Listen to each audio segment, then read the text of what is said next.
The story began in the Worldberry Forest, which initially appeared peaceful and bathed in light. A wounded man emerged into view, visibly exhausted and struggling to breathe. His face bore signs of fatigue, and his injuries were evident, painting a grim picture of a situation. The man was surrounded by a group of hostile fighters, and several bodies lay scattered on the ground, marking the aftermath of a brutal battle. The leader of the opposing group sat leisurely, witnessing the enemy were dealt with. One of her attendees was waiting for someone to arrive, though they had yet to show, despite all efforts. He asked his leader, asking what they should do next. The leader's response was cold and firm, insisting that they be killed immediately.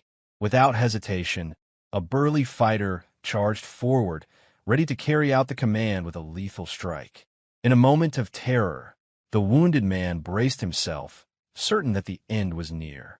Just then, a young man appeared at high speed, intervening just in time to stop the blow, saving the wounded man from the fatal strike. With a swift motion, the newcomer flung the attacker aside, neutralizing the threat with ease. The wounded man's companions, seeing the young man's timely arrival, felt a surge of relief. They called out his name, Jaehyeon, expressing their gratitude for his quick rescue.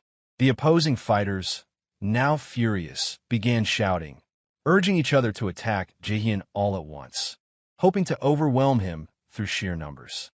But Jaehyeon proved to be extraordinarily powerful, effortlessly repelling their attacks. His sword was wielded with unmatched speed and precision, and with each counterattack, another enemy fell to the ground. The tide of battle shifted dramatically in his favor. Standing tall and smiling confidently, Jaehyeon declared that no matter how many of them attacked together, it would change nothing. They were simply no match for him. It was then that his in-game identity was revealed. Jaehyeon's name was Herkin, and his title was the Hero Slayer. Jaehyeon's comrades, filled with regret, apologized for dragging him into such a dangerous situation. They confessed that they had never anticipated that the enemies would set a trap, but Jaehyeon waved off their apologies, assuring them that they were not to blame for what had happened. He reached out his hand to the injured man, helping him back on his feet. The man gazed at Jaehyeon, surprised by the kindness, while the others around him echoed their thanks, grateful for his actions. Jaehyeon reassured them that none of it was their fault. He then turned his attention to the real issue at hand, the opponents who had always been unable to put up a fair fight due to a lack of skill. His words were unmistakably aimed at Jaehyeon. With a mocking smile, he asked her if she agreed with his assessment, clearly trying to provoke her. Jaehyeon's response was sharp and dismissive. She mocked Jaehyeon and his companions, claiming that they are merely trashed banded together, built on hollow emotions. Continuing her derision, she sneered that no matter how many weaklings joined forces, it wouldn't matter in the end. Jaehyeon's true identity soon came to light.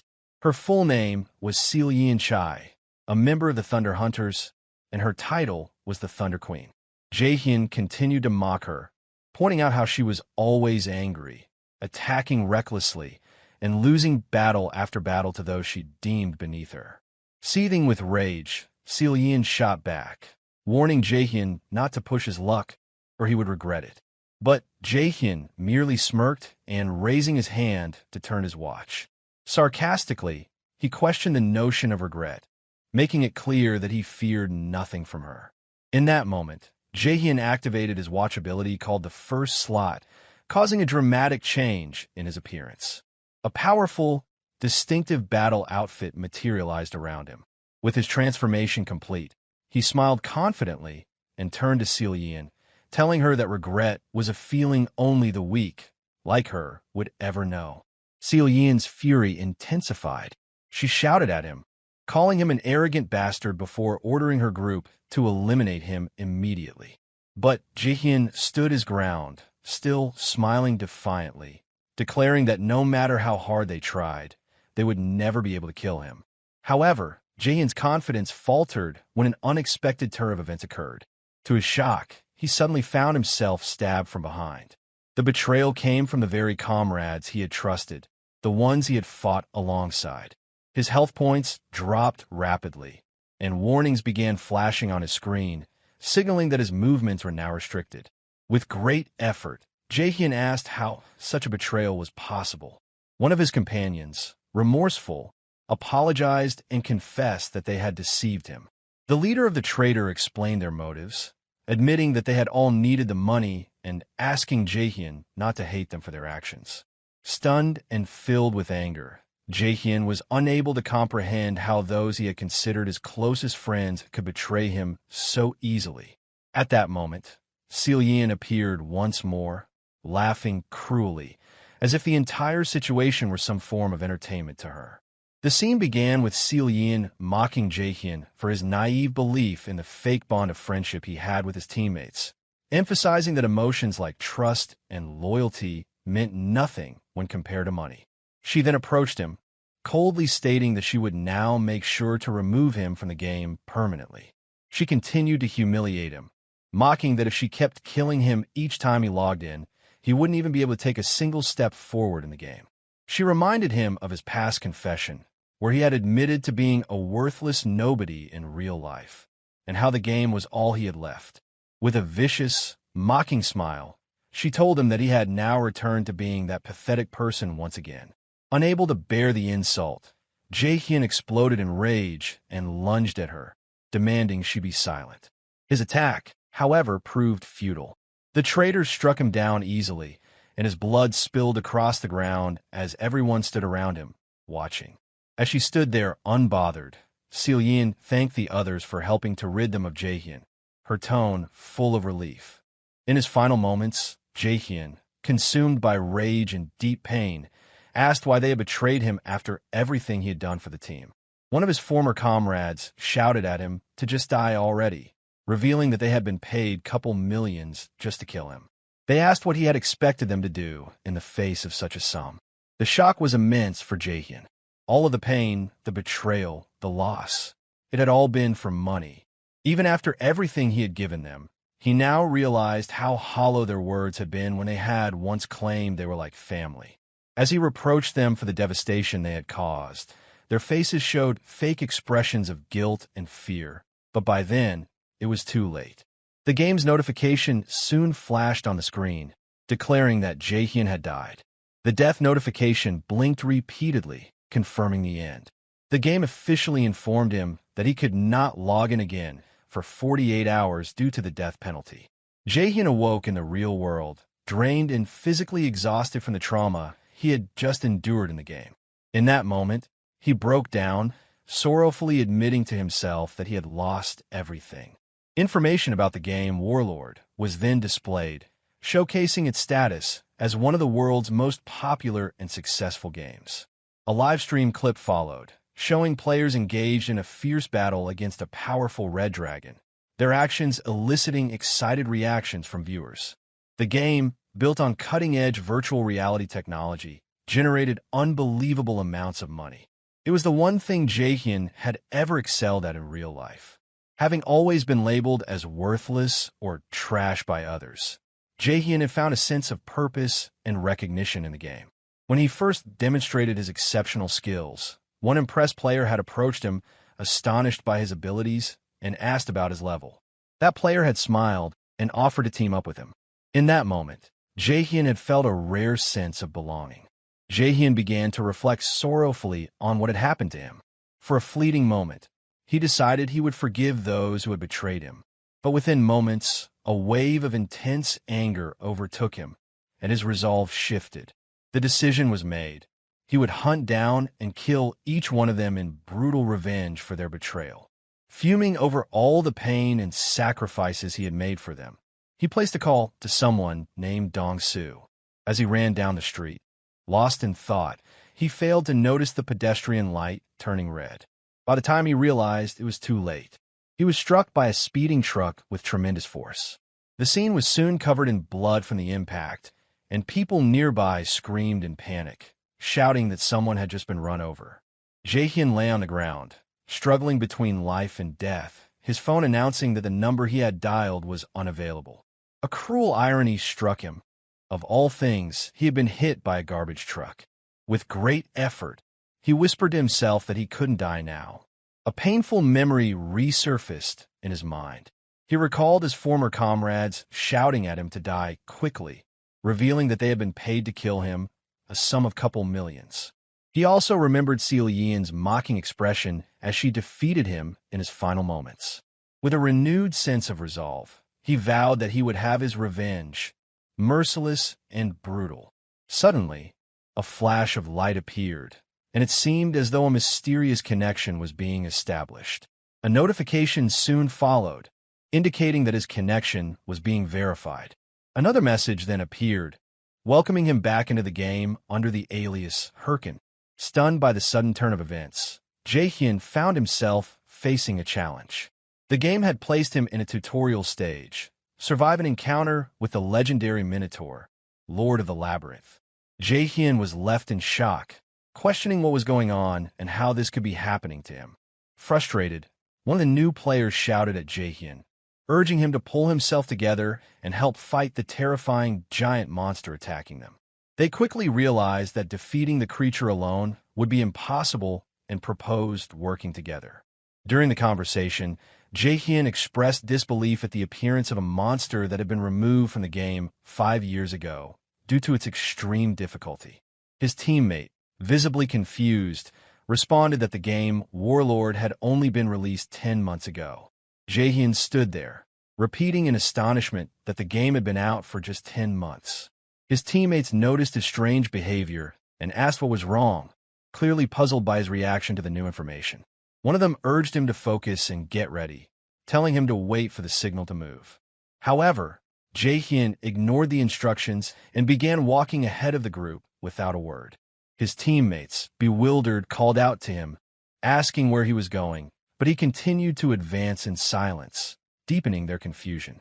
They shouted in disbelief, thinking his actions were reckless, especially with the powerful monster still in their path. At that moment, the beast charged at Jaehyeon with incredible ferocity, aiming to strike him down.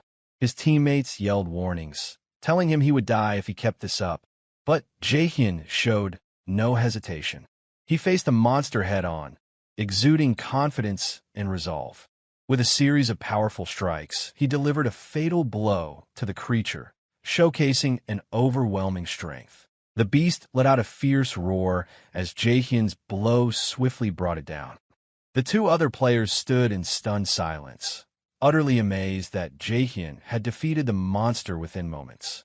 They both stared at him in astonishment, attempting to speak to him. One of the players stepped forward, a smile on his face, openly praising Jaehyeon's incredible talent and expressing his desire for him to join his team.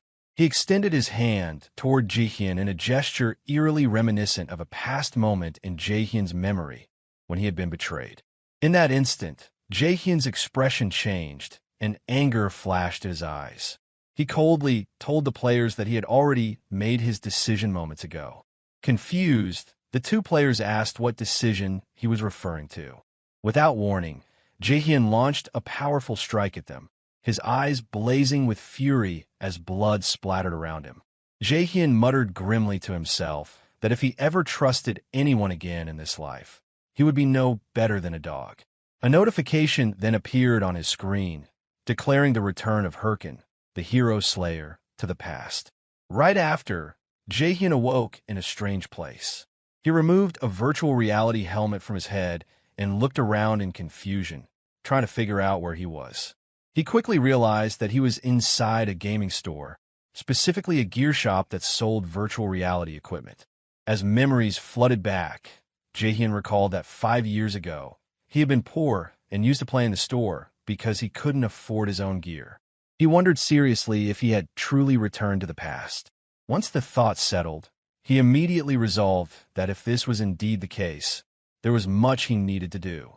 He moved quickly, darting through the crowded store while his mind raced with plans. He reminded himself that he now had 5 years' worth of future knowledge and experience. With this advantage, he knew he could carry out his revenge without hesitation. He approached a store clerk, handed her his payment card, and requested the base gear unit. The clerk appeared slightly flustered, but assured him that she would assist him right away. A wave of excitement and anxiety washed over Jaehyeon as he began to formulate his next steps to level up quickly in the game. However, the clerk soon surprised him by stating that his balance was insufficient to complete the purchase. Jaehyeon stood stunned, shocked by this unexpected setback. He smiled bitterly, realizing just how dire his financial situation had been in the past. He stood there, deeply frustrated, blaming himself for forgetting that he had no money. He remembered that the only reason he had played in the store before was because he couldn't afford to buy his own device. The pressure began to mount, and he wondered what he could do now. Should he try to earn money quickly, though he knew he couldn't afford to waste time waiting? At that moment, an image of Jaehyeon appeared on a nearby advertisement screen, part of a campaign for the game. The ad posed a question that demanded attention, asking what they were waiting for. The words were bold and direct, as if daring anyone to second-guess themselves. It declared that the strong did not fear challenges, and that hesitation was a luxury no one could afford in the midst of battle. Jaehyeon stood silently before the advertisement, watching as Jaehyeon, the Thunder Queen, appeared on screen, calling upon everyone to become true masters of war. He remained in front of the massive display showing the game's title, Warlord, as the bold caption urged him to start immediately. Lost in thought, Jaehyeon reflected on his current situation, carefully weighing what his next move should be. The image of Jaehyeon's mocking face resurfaced in his mind, accompanied by her scornful words, telling him that once again he had become nothing more than worthless trash. A surge of determination rose in him. Jaehyeon resolved that he couldn't afford to wait any longer. Hesitation, he knew, was a luxury he could no longer afford. As the sun began to set, the scene shifted to a modest, simple apartment, his home. There, a VR capsule gaming system had just been delivered and installed in his room. The technician had completed the setup, informing him that everything was ready before promptly leaving. Jaehyeon responded with a brief, dismissive reply before falling deep into thought, holding a card in his hand. He reminded himself that the fastest way to get money was through this card. It was an advertisement for a quick and easy loan service. Not long ago, he had sat across from a man and requested a loan of 10 million won. The man had assured him, with casual indifference, that it could be arranged. But then the man had paused, adding ominously unsettling, gentle smile. In a sudden, violent motion, the man plunged a knife into the card on the table, delivering a clear, direct threat. He warned Jaehyeon that if he failed to repay the money, his life would become an unbearable hell. Though shaken and filled with anxiety, Jaehyeon said nothing. Despite the obvious risks, he made the decision to take the card, affirming to himself that he no longer cared about the consequences.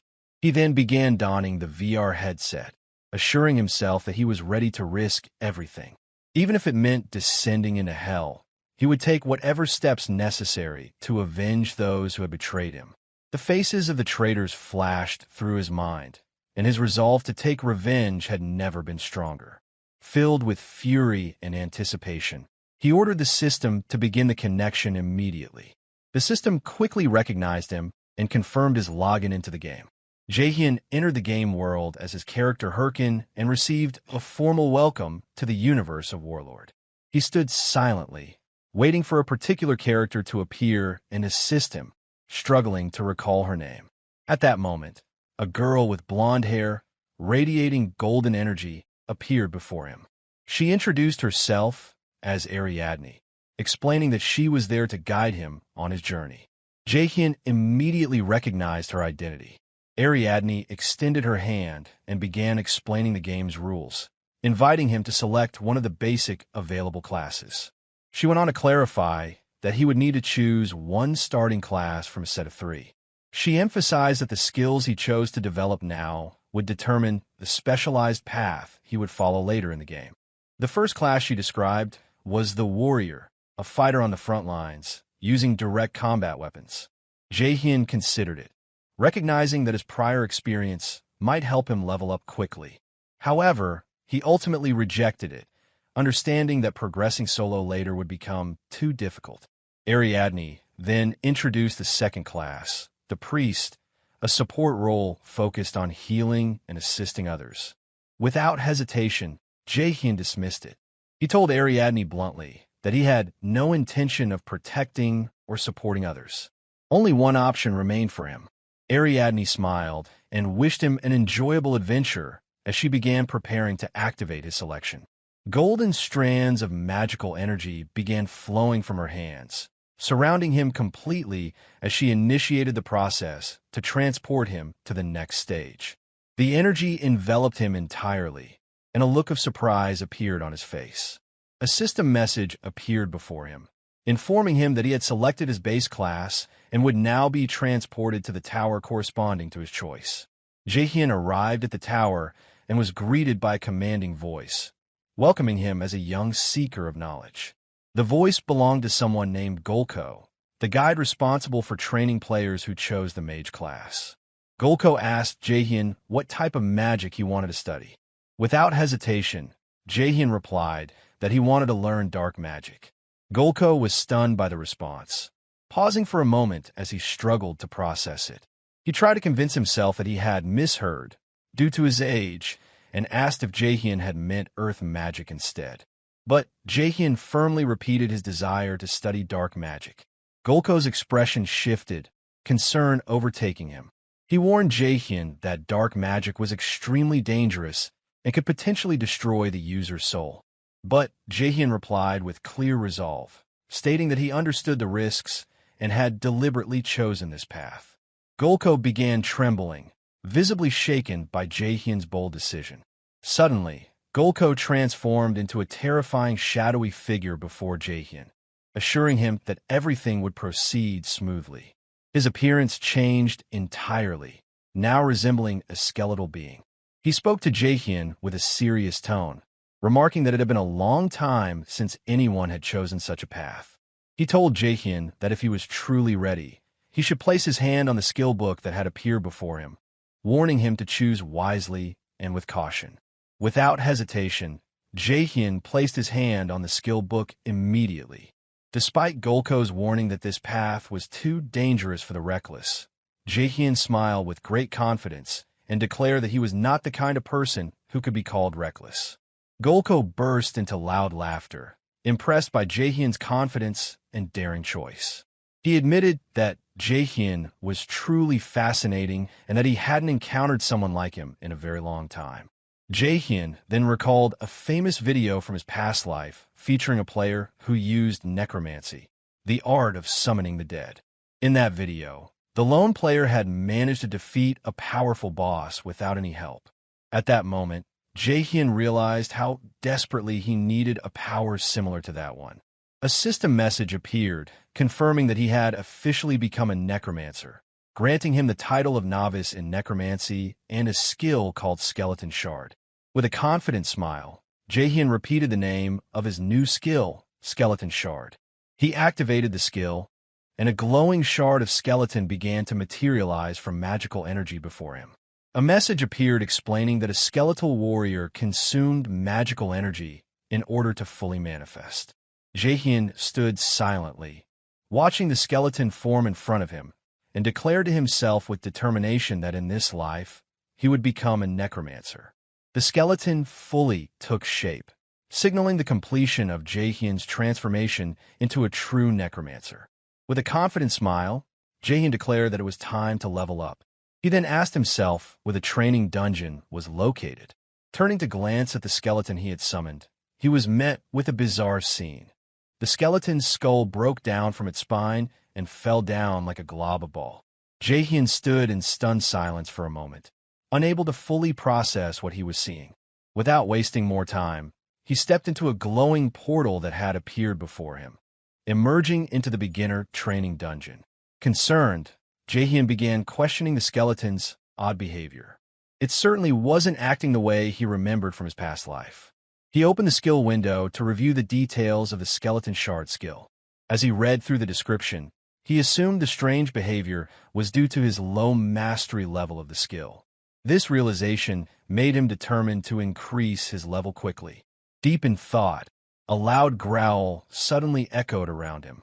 A group of creatures, coal wolves, appeared, and their arrival seemed perfectly timed for a practical test. Though not particularly strong, they were fast enough to pose a decent challenge for the summoned skeleton. Jaehyeon immediately cast Skeleton Shard with force toward the incoming enemies. Magical energy began to form rapidly, preparing to summon the skeleton once again. The skeleton materialized fully and was ready for battle, automatically assuming a combat stance. Upon sensing the presence of foes, the wolves cautiously began approaching, gearing up to strike. With a confident smirk, Jaehyeon commanded the skeleton to kill them. The skeleton charged forward, attacking the wolves with surprising strength. To Jaehyeon's astonishment, the skeleton looked far better than expected. He realized that at this rate, he might reach the top level in a short time. However, his surprise quickly turned into shock when the skeleton's bones suddenly scattered in every direction. Jaehyeon stood frozen in disbelief, struggling to comprehend what had just happened. The skeleton's skull fell to the ground, bearing an almost comically sad expression. Overwhelmed with confusion, Jaehyeon fell stunned and unsure of what he had just witnessed. He quickly called for the skill window, desperate to find out what had gone wrong. As he read further, he discovered that he had forgotten to assign a combat mode for the skeleton. The skill included an AI system that learned from battle experience and offered 3 modes: defense, offense, and a special mode. Resting his hand on his head with a sigh, Jaehyeon realized the root of the problem and calmly admitted that he hadn't set a mode yet. He decided to activate the defensive mode first. As soon as it was activated, a bright gleam appeared in the skeleton's eyes. However, what followed only deepened his disappointment. The wolves began dragging the skeleton around and tearing it apart with ease, as if it wasn't resisting at all. Once again, Jaehyeon stood dumbfounded, unable to believe that what he was witnessing was supposed to be defensive mode. In a shaky voice and with growing desperation, Jaehyeon decided to activate the 3rd mode, the special mode, hoping it might finally work. It turned out that the skeleton had started dancing. Jaehyeon realized the situation had become disastrous after witnessing the skeleton's performance. Tears welled up his eyes as he blamed himself for how things had turned out. Jaehyeon collapsed onto the ground, overwhelmed by despair. He muttered to himself that he was on the verge of losing his mind. He attempted to delete the character he had chosen, but was met with a system message informing him that accounts less than 3 months old could not delete characters. Sitting helplessly, he lamented that he couldn't even change his selected class. The looming reality of his loan payments beginning the next month crossed his mind, and in frustration, he sarcastically thought that perhaps he should get run over again. The thought made him wonder why his luck was so terrible, especially since things had just started to improve slightly. His gaze then fell on the useless skeleton that had been of no help at all, further deepening his frustration and anger. He began scolding the skeleton, telling it that it was driving him insane and ordering it to stay still. Then he suddenly recalled a skilled necromancer from his previous life and wondered how that person had managed with skeletons like this one. An idea struck him. He reopened the skill description window and found something important he had missed before. The summoned creature was equipped with a deep learning system that allowed it to gain experience through combat. That was when Jaehyeon realized that the skeleton had been observing him during his battles with the coal wolves and learning from his actions. Standing next to the skeleton, he decided to make full use of this new information. With a confident smile, he spoke to the skeleton, trying to get its attention. The skeleton turned toward him, slightly confused. Jaehyeon, now brimming with confidence, addressed the skeleton, telling it that it was incredibly lucky to have a master like him. He went on to say that, despite appearances, people used to think of him as a genius, and he had trained all his former team members until they reached the top. He instructed the skeleton to remember one core rule in combat. Without warning, he lunged at it, landing a strike as he shouted that the rule was simple. If it couldn't dodge the attack, Jaehyeon stated that it will die. The skeleton took the blow hard and collapsed to the ground instantly. Jaehyeon struck again, knocking it down once more. Unrelenting, he told the skeleton to get ready for another attack and continued delivering a relentless series of blows. With every strike, the skeleton fell, but Jaehyeon showed no mercy, determined to train it. He then began giving the skeleton important combat advice, telling it not to stand there foolishly after being hit, but to think about how to counterattack after dodging. He asked if the skeleton understood, and it stood in a ready stance, signaling its understanding. Time passed, and the coal wolves respawned, launching another attack on the skeleton. This time, the skeleton quickly applied what it had learned, skillfully dodging the wolves' attacks. Seizing an opportunity, it delivered a powerful blow to one of the wolves. The skeleton continued fighting with impressive skill, while Jaehyeon watched in astonishment. Suddenly, the skeleton stopped and looked at Jaehyeon with deep admiration. He gently scolded it, reminding it that he had warned against losing focus during battle, but smiled slightly and told it that its last move hadn't been bad at all. As Jaehyeon continued training, the skeleton's shard skill began to improve rapidly. He felt a sense of joy and satisfaction when a message appeared before him, informing him that his player level had increased. He then moved on to Vigus Castle, a bustling beginner's village filled with new players. Walking through the village among the crowd, Jaehyeon reflected on the progress the skeleton had made. With just a few more days of training, it would be able to clear the training dungeon with ease. He also realized that the real challenge was about to begin and that his first goal would be reaching level 10. Suddenly, a voice called out to him. He turned toward the sound and saw a large man standing in front of him, surrounded by his followers. The man aggressively scolded Jaehyeon for bumping into his shoulder without apologizing. Jaehyeon assessed the group and thought to himself that they looked like nothing more than third-rate thugs. Annoyed at having his time wasted, he seriously considered killing them on the spot. Just as one of the men was about to attack, someone appeared, dressed in intricately drawn clothing, and effortlessly stopped the assault. The newcomer smirked and told the attacker that it wasn't right to hit people like that. The large man, furious, demanded to know who the stranger was and whether he was with Jaehyeon. The newcomer replied that he wasn't exactly with him. Jaehyeon instantly recognized the stranger. It was Matador Shev, a very powerful warrior from his previous life. He couldn't help but notice the man's massive muscles and his signature odd attire.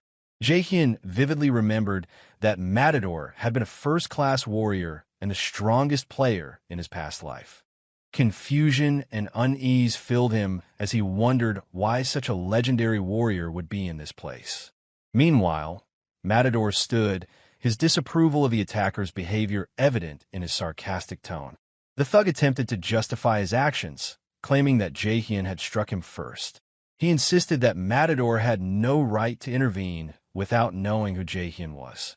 Matador, calm and composed, smiled as he responded, quoting an old saying about an eye for an eye, implying that Jaehyeon had every right to retaliate. The moment he spoke, Matador unleashed a fiery combat aura, which struck fear into the attackers. The large man froze, terror evident in his eyes, while Jaehyeon observed the situation closely. With his usual calmness and sarcasm, Matador remarked that the man had struck his palm with a fist first. A terrifying grin spread across his face, and he added that it was only fair to return the favor. Just then, one of the thug's companions screamed, warning him that the man before them was Matador Shev, a figure feared for his overwhelming strength. In a panic, the companion explained that Matador was the leader of the Red Bulls Guild, one of the top 30 guilds, and was famous for his obsession with fighting. He emphasized that Matador was the notorious fighter known as the Killer. The attacker's shock deepened as he questioned, in fear, why someone as famous as Matador would get involved in such a trivial matter.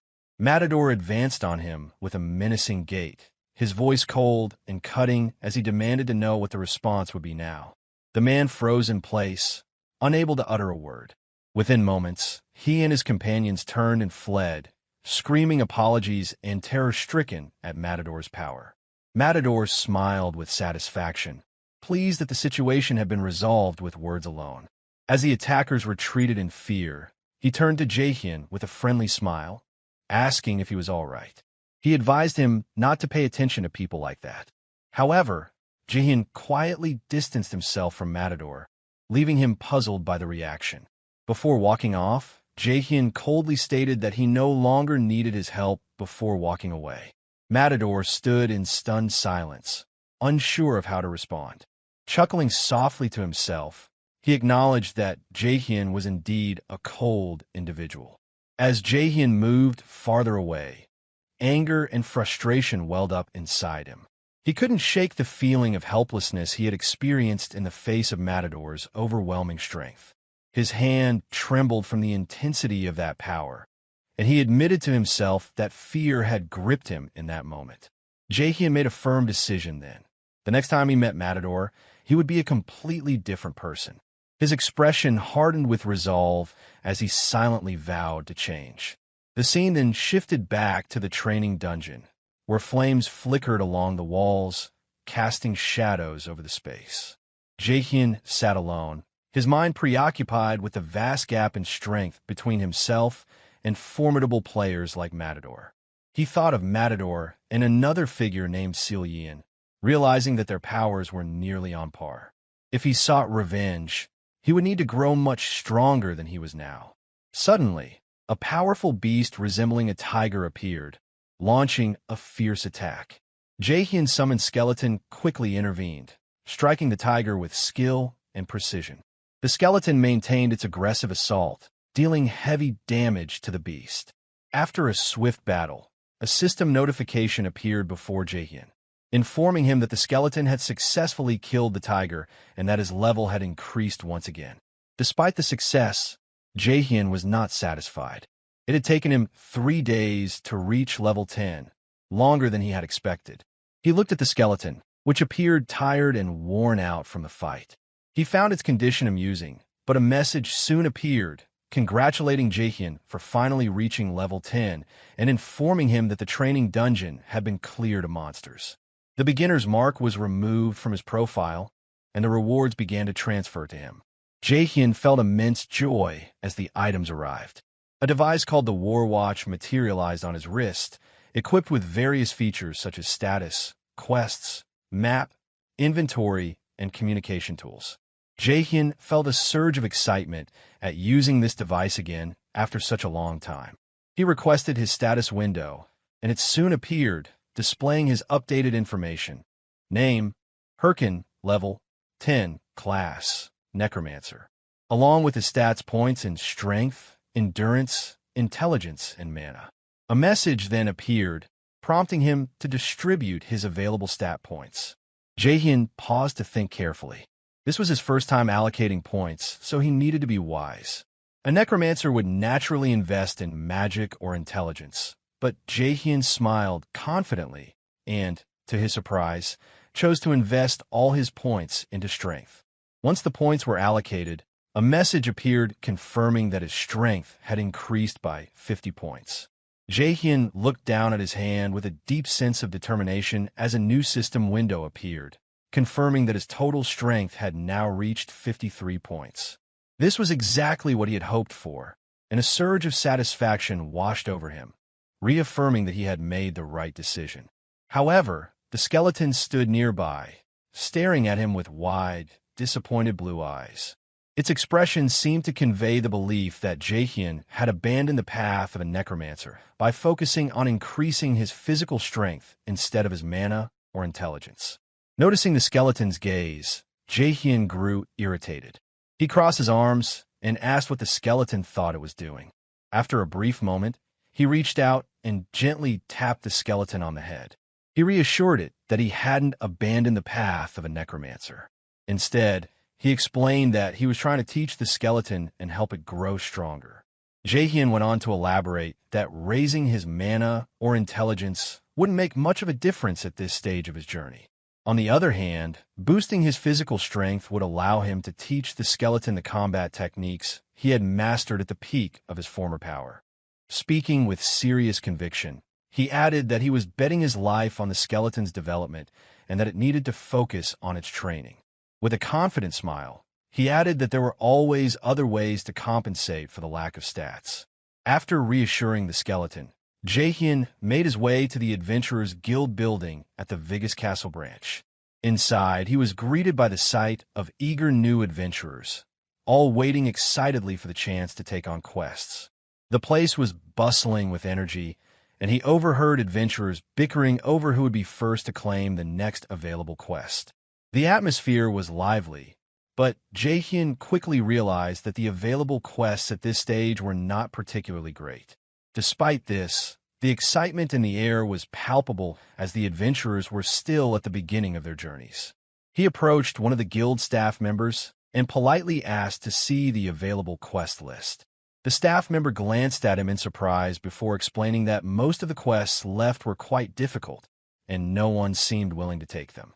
The staff member then asked Jaehyeon if he was really sure about selecting something like that. Jaehyeon paused, his eyes scanning the list of quests.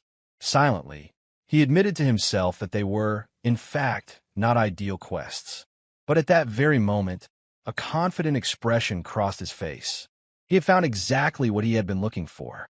The quest he chose was titled Cave of Mount Bima, with the objective being to eliminate all low-level monsters in the vicinity of Mount Bima. The reward was a modest 10 gold coins. The guild staff member, sensing Jaehyeon's unwavering resolve, asked again with concern if he was truly certain about accepting such a low-level quest with such a small reward. Jaehyeon nodded, his resolve unshaken. With a smile, he thought to himself that completing this task before reaching level 15 would grant him the rare title Prospect. He recalled that acquiring such titles could significantly boost a character's stats, and the Prospect title would specifically increase them by a percentage, making it an incredibly valuable asset. Jaehyeon was confident that obtaining this title would mark the beginning of his journey to becoming an overpowered character. Excited, he made his way forward with the next step in his plan, preparing the necessary equipment. Jaehyeon arrived near Mount Bima, where the quest was to take place. However, as he stepped out to the light, his excitement quickly turned to shock and deep frustration. The gear he had obtained was ridiculous and completely unsuitable for the task at hand.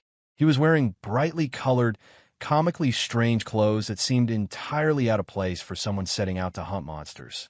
He felt an overwhelming sense of embarrassment at his bizarre appearance, which was entirely inappropriate for the mission he had ahead. Anger and frustration bubbled up inside him as he stared at his reflection. Internally, he screamed in irritation.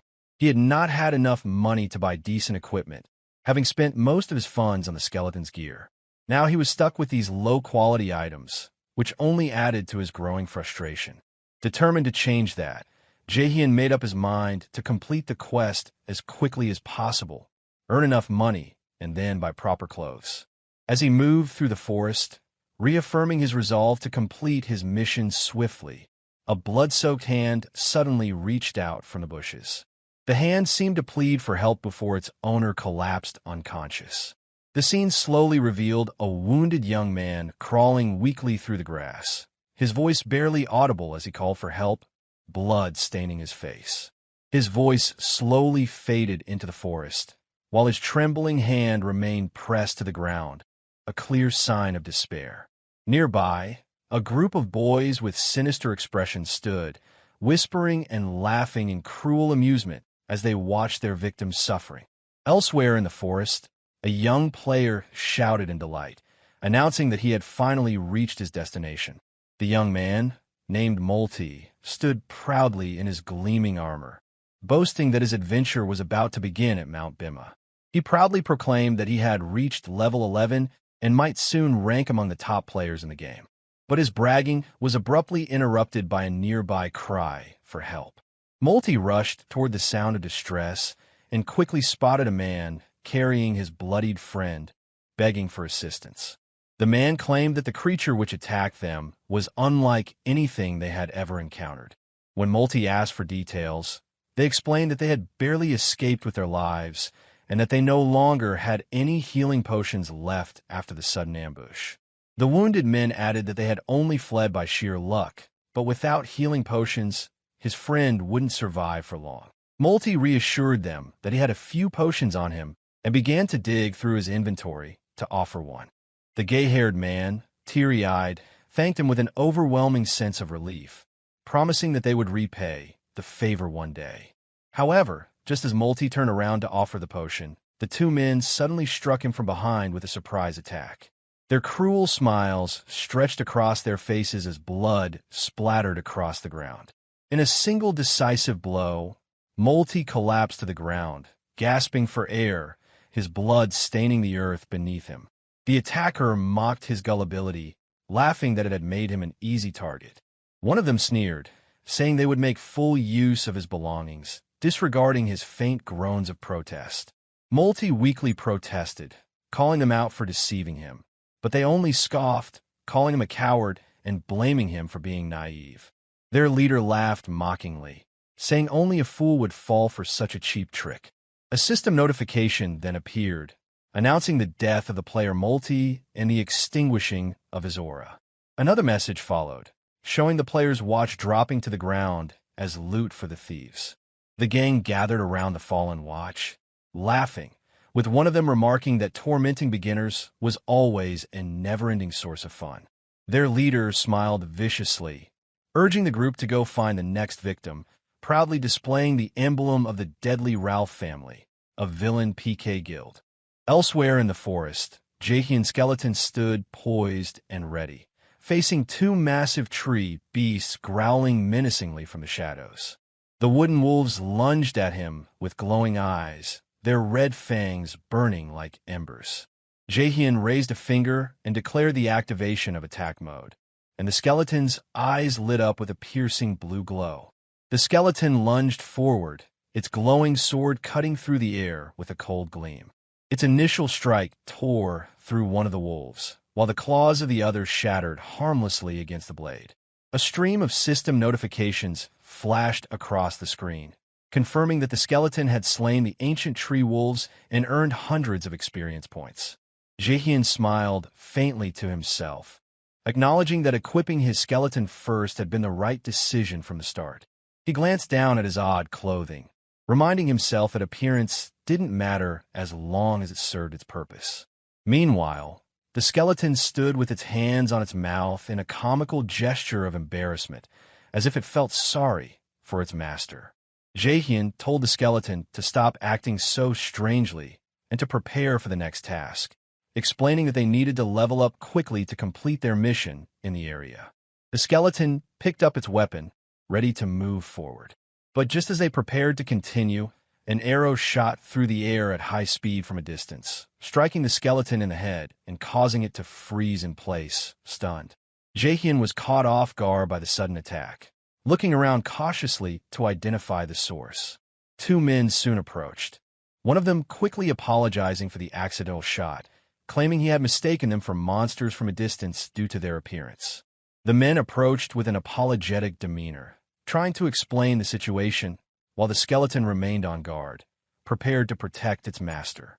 Jaehyeon accepted their apology coolly, but began to feel suspicious. Their odd expressions and the tension in the air made him uneasy. He quickly noticed a player's watch on one of their wrists and a blood-stained knife hidden behind the other's back, deepening his doubts about their intentions. Jaehyeon muttered to himself, scoffing at their nerve, and immediately realized they were planning to deceive him. But then, he suddenly smiled, deciding to play along. He told them that he might be willing to forgive the incident if they gave him just one mana potion as compensation.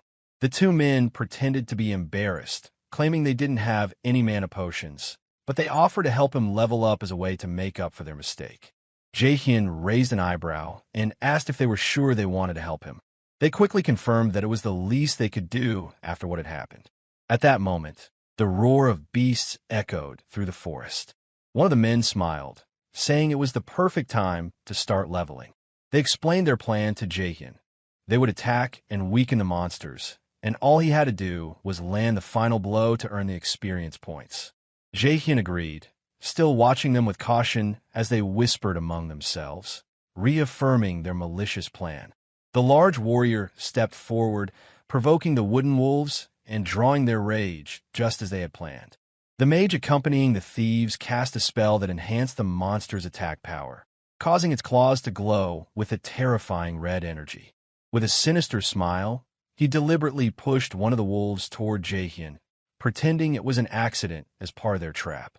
Jaehyeon was caught off guard when the wolf charged directly at him, its glowing claws outstretched. Instinctively, he raised his arms, preparing for the attack. From a distance, the group of thieves watched, expecting Jaehyeon to be easily overwhelmed by the sudden assault. But much to their surprise, Jaehyeon swiftly defeated the wolf with the assistance of his skeleton. He then turned to scold the skeleton for reacting too slowly, shaking his head in mock disapproval. With a confident smile, he gave the thieves a thumbs up and told them to continue their support, leaving them stunned by his unexpected strength. The two men, growing anxious and increasingly afraid, began to question Jaehyeon's true level and abilities. They quickly decided to alter their strategy, thinking that perhaps a larger wave of monsters would be enough to overpower him. They sent a fresh batch of beasts to attack all at once, hoping to catch him off guard. During the chaos of the group attack, the warrior seized the opportunity to ambush Jaehyeon. He lunged at him from behind, raising his heavy hammer high and shouting that this time he wouldn't miss his finishing blow.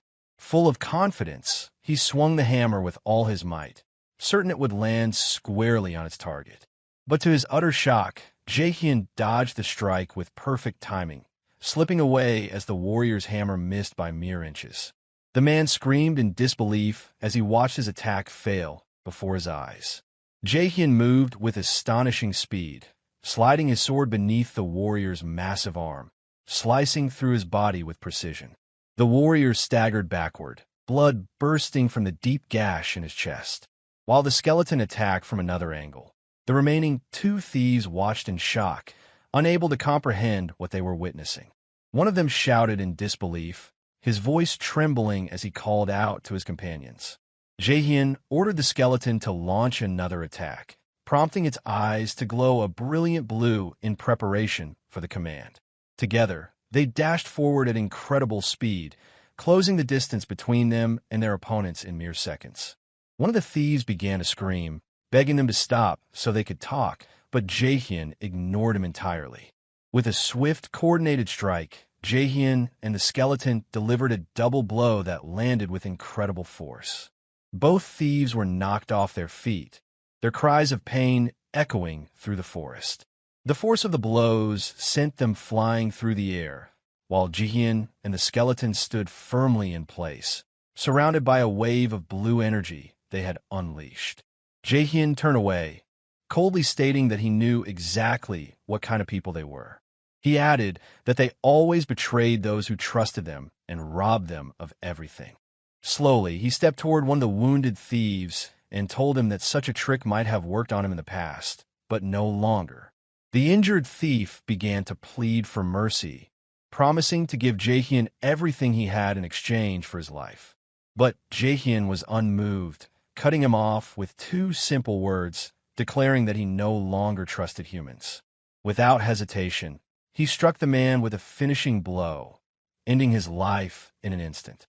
A system notification appeared on the screen, announcing that the player Ralph had died and that 8 watches had been dropped without an owner. Jaehyeon looked down at the spoils, calmly stating that in the current situation, there was only one logical choice: to make the most of these rewards, starting with the clothes. Meanwhile, the skeleton, seemingly venting its frustration, aggressively kicked the corpse of the massive warrior. Though blood covered its bones, the skeleton seemed oddly moved as it looked at Jaehyeon. Sensing its unease, Jaehyeon gently asked if the skeleton wanted something for itself.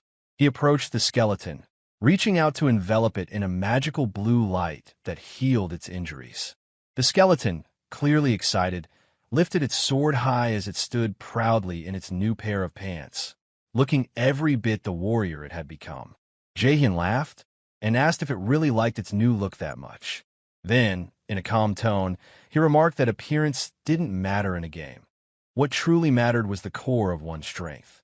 Despite this, Jaehyeon couldn't help but show off as he walked around in his newly acquired outfit. He chuckled slightly, whispering to the skeleton that the war watches they had obtained were truly a treasure. He explained that when a player's war watch was sold, a random item from its inventory was dropped as loot. These items could range from rare pieces like the Black Goblin pants and a sword infused with the essence of an ancient tree to curse skill books and even money, all of which made Jaehyeon laugh greedily as he described it as a real stroke of luck. Jaehyeon then said that these spoils had allowed him to create something new at an unexpectedly fast pace. He raised his hand to reveal a uniquely designed golden mask, smiling as he commented that he had finished crafting it even faster than he had anticipated. From now on, he would begin recording his gameplay, and to do so, he needed to build a strong identity to suit his new goals. He affirmed to himself that creating a distinctive persona would be crucial for the next stage of his journey. At that moment, Jaehyeon's expression shifted as he recalled a conversation about something similar. He sat proudly before a guild member, his enthusiasm unmistakable as he presented a bold idea. He suggested that if all the guild members wore the Jaehyeon mask, it would spread like wildfire. After a moment of contemplation, the man agreed with the idea, prompting Jaehyeon to smile widely. With excitement, he announced that the new guild would be named Jaehyeon Mask. He then looked down at the mask in his hands and paused, reflecting on how he had once considered creating a completely different identity. But in the end, he decided to stick with his original path. Lifting the mask into the air, he infused it with a glowing blue magical energy, declaring that he would no longer allow anyone to steal his achievements or belongings. Anger flashed across his face as he whispered with determination that he would use this mask to prove the legitimacy of his decisions and his worth. After putting the mask on, Jaehyeon turned to the skeleton and said it was time to go. His expression was now serious, his energy fueled by anticipation for the challenges ahead.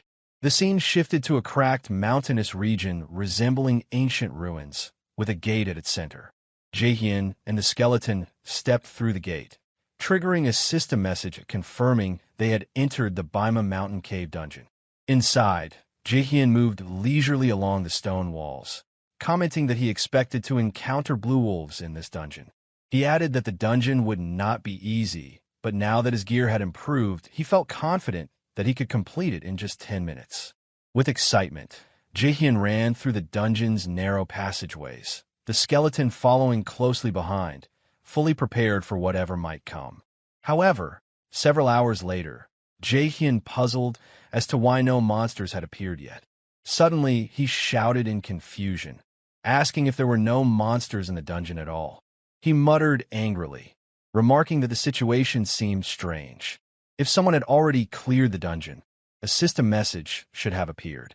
Suspicion crept into his thoughts, and he began to suspect it might be a system glitch. His eyes froze as he noticed something on the wall. He quickly moved closer to touch a swirling mass of glowing purple energy. In astonishment, he remarked that it was something completely different. The vortex began to rapidly expand, drawing in the surrounding air as though opening a new gate. A message appeared, informing him that he had discovered an instant dungeon called the Stage and asking whether he wanted to enter. Jaehyeon knew that instant dungeons appeared randomly inside regular ones, and that progress in the original dungeon would pause until the instant dungeon was completed. These instant dungeons were notoriously more difficult, offering better rewards, but at a greater risk. The catch was that the player had no choice but to either clear the dungeon or die trying. There was no third option. Jaehyeon considered backing out. He thought it would be smarter to avoid the risk, especially since dying would lock him out of the game for 2 days. He could use that time to complete other missions instead. But in the next moment, his expression shifted. He stood tall, firmly stating to himself that all he needed was to complete it. Without hesitation, he walked into the portal, ready to face whatever challenges lay beyond.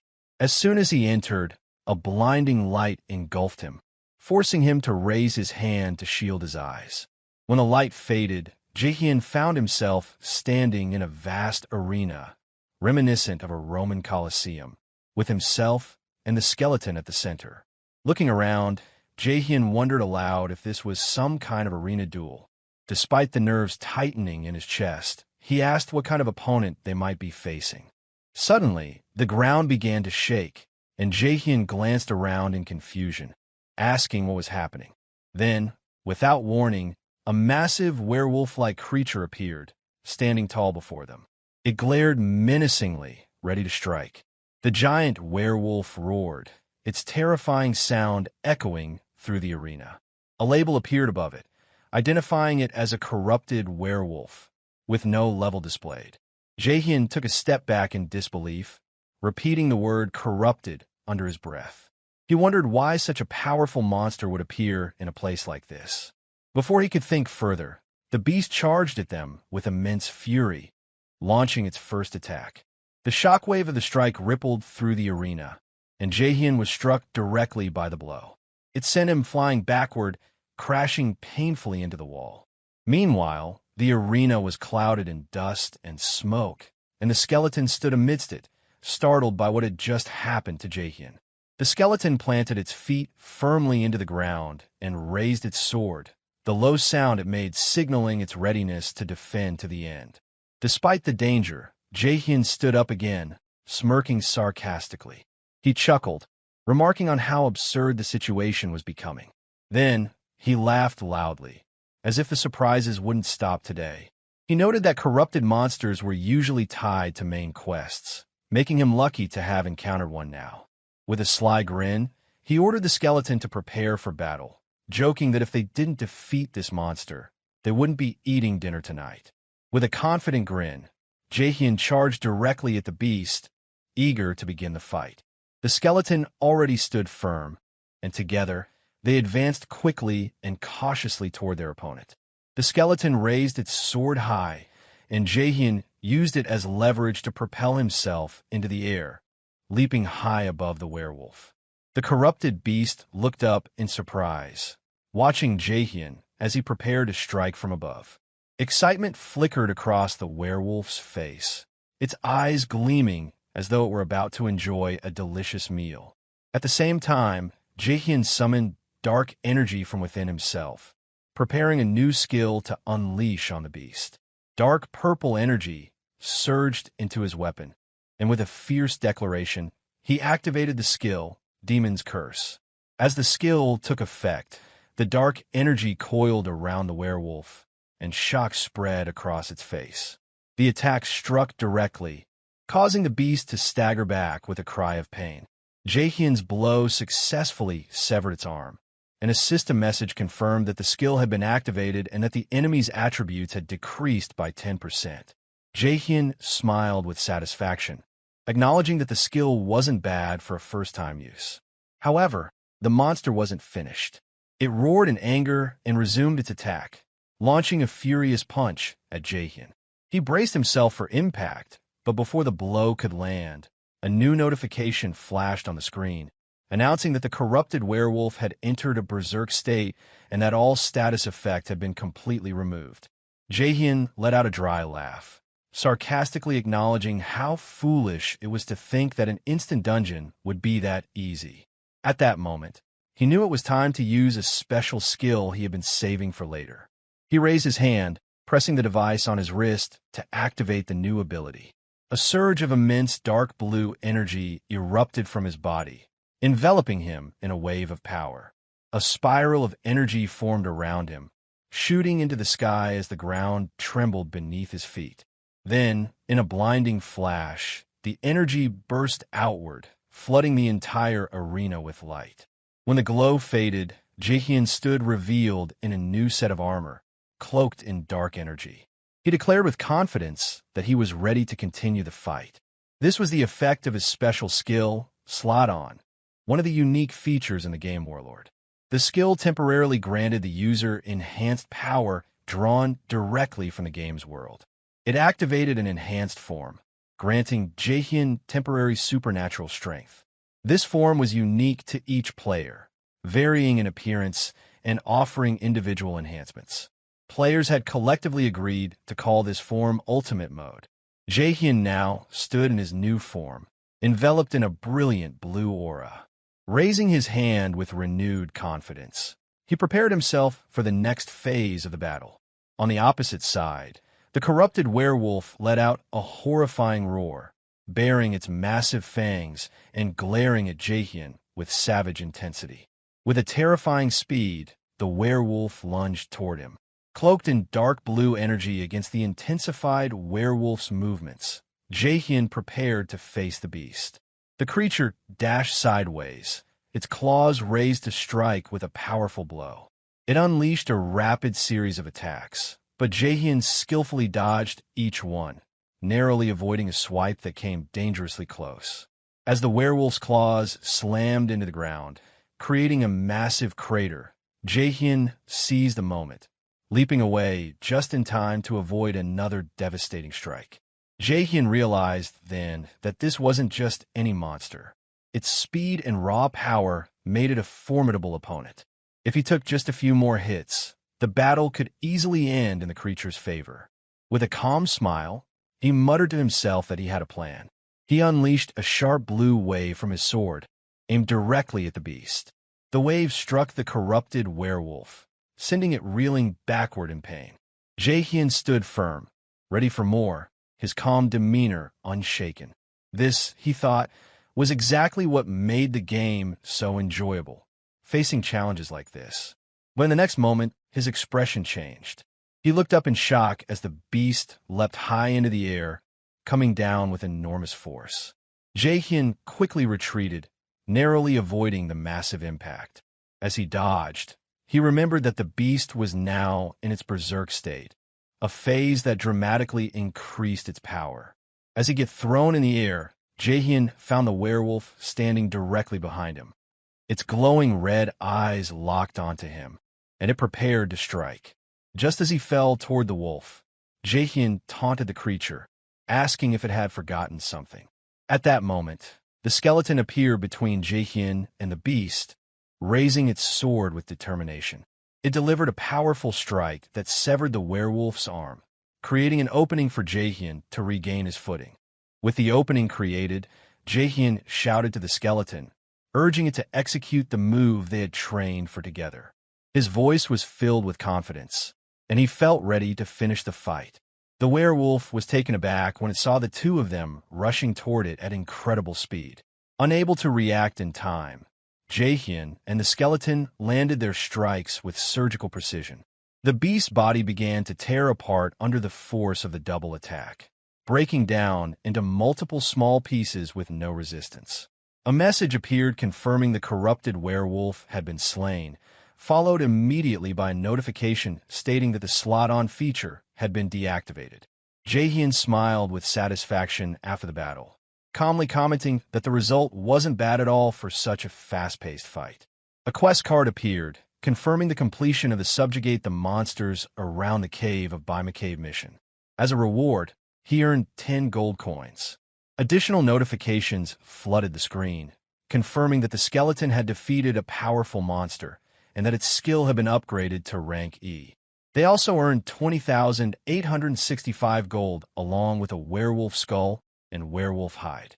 Jaehyeon cheerfully pointed out that the rewards were truly valuable, adding that it felt like all their hard work had paid off. After the battle ended, another message appeared before Jaehyeon. It informed him that he had obtained the rare, corrupted tracker necklace. This item belonged to the unique Chronicle type item class and increased all stats related to classification by 18 points. Jaehyeon was surprised by the item's high rank, considering its non-tradable status. He wondered how something could be non-tradable and still superior to standard unique items. Realizing just how rare it was, he noticed the name Corrupted Tracker on the item, making him pause for a moment. He started wondering if it was connected to what he suspected about the main quest.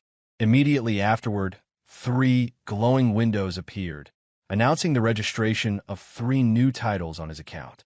The first, Promising Rookie, granted a 3% increase to both intelligence and magic, exactly what he had been aiming for. The second, Challenger of Heroes, boosted his endurance by 3 points, a fitting reward after completing the instant dungeon solo. But what truly took him by surprise was the third title, Corrupted Tracker. He hadn't expected that at all, and it left him genuinely astonished. He confirmed to himself that this title was tied to the first chapter of the main quest line called Corruption Counter, which increased the significance of everything he had just obtained. This main quest line formed the backbone of the Warlord game world, intricately woven into a vast narrative involving central characters and major bosses. Due to the exceptional rewards it offered, every player aspired to take part in it, making it the most sought-after content in the entire game. Jaehyeon recalled his past life, where he had barely reached Chapter 4 of the quest line. Now, however, he had managed to unlock its beginning at a much earlier stage, and the significance of this moment hit him like a wave. He realized that what was happening couldn't simply be luck. A smile crept across his face as he raised his voice, declaring that he had truly found a real treasure. With a contented laugh, he initiated the logout sequence, still in disbelief over his achievements. The scene shifted back to the real world. Breaking news was being broadcast on the screen. Guild Hydra had officially entered the final chapter of the Count Corruption scenario, aiming to complete it within 3 months. Jaehyeon sat silently before the screen, a cup in hand, his face marked by deep contemplation. He wasn't sure whether to feel pride or frustration at the speed of others' progress. Sarcastically, he commented on his own fortune, his frustration evident as he lamented the fact that someone had already reached the final chapter of the quest. If he entered now, there'd be nothing left for him to achieve, and it irked him deeply. He wondered aloud whether he should stop trying for now and instead prepare for the next chapter later on, allowing others to get ahead while he regrouped. But after a brief moment of silence, something sparked within him. A look of inspiration crossed his face, and he suddenly realized something that shifted his whole perspective. The entire world was currently focused on the Count Corruption quest, which was nearing its conclusion. As the first major quest in the game, it occurred to him that releasing a video about it now would go viral, making it a golden marketing opportunity. He began imagining the number of views his video could rack up, picturing himself as a king sitting on a throne, surrounded by wealth and success. Laughing triumphantly, he told himself it was fortunate he had recorded every moment of his gameplay. Now realizing that editing and uploading it immediately to the video platform would be his big break.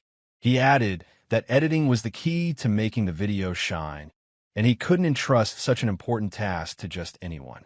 It needed someone who knew how to make a video look professional, someone who could take his footage and elevate it.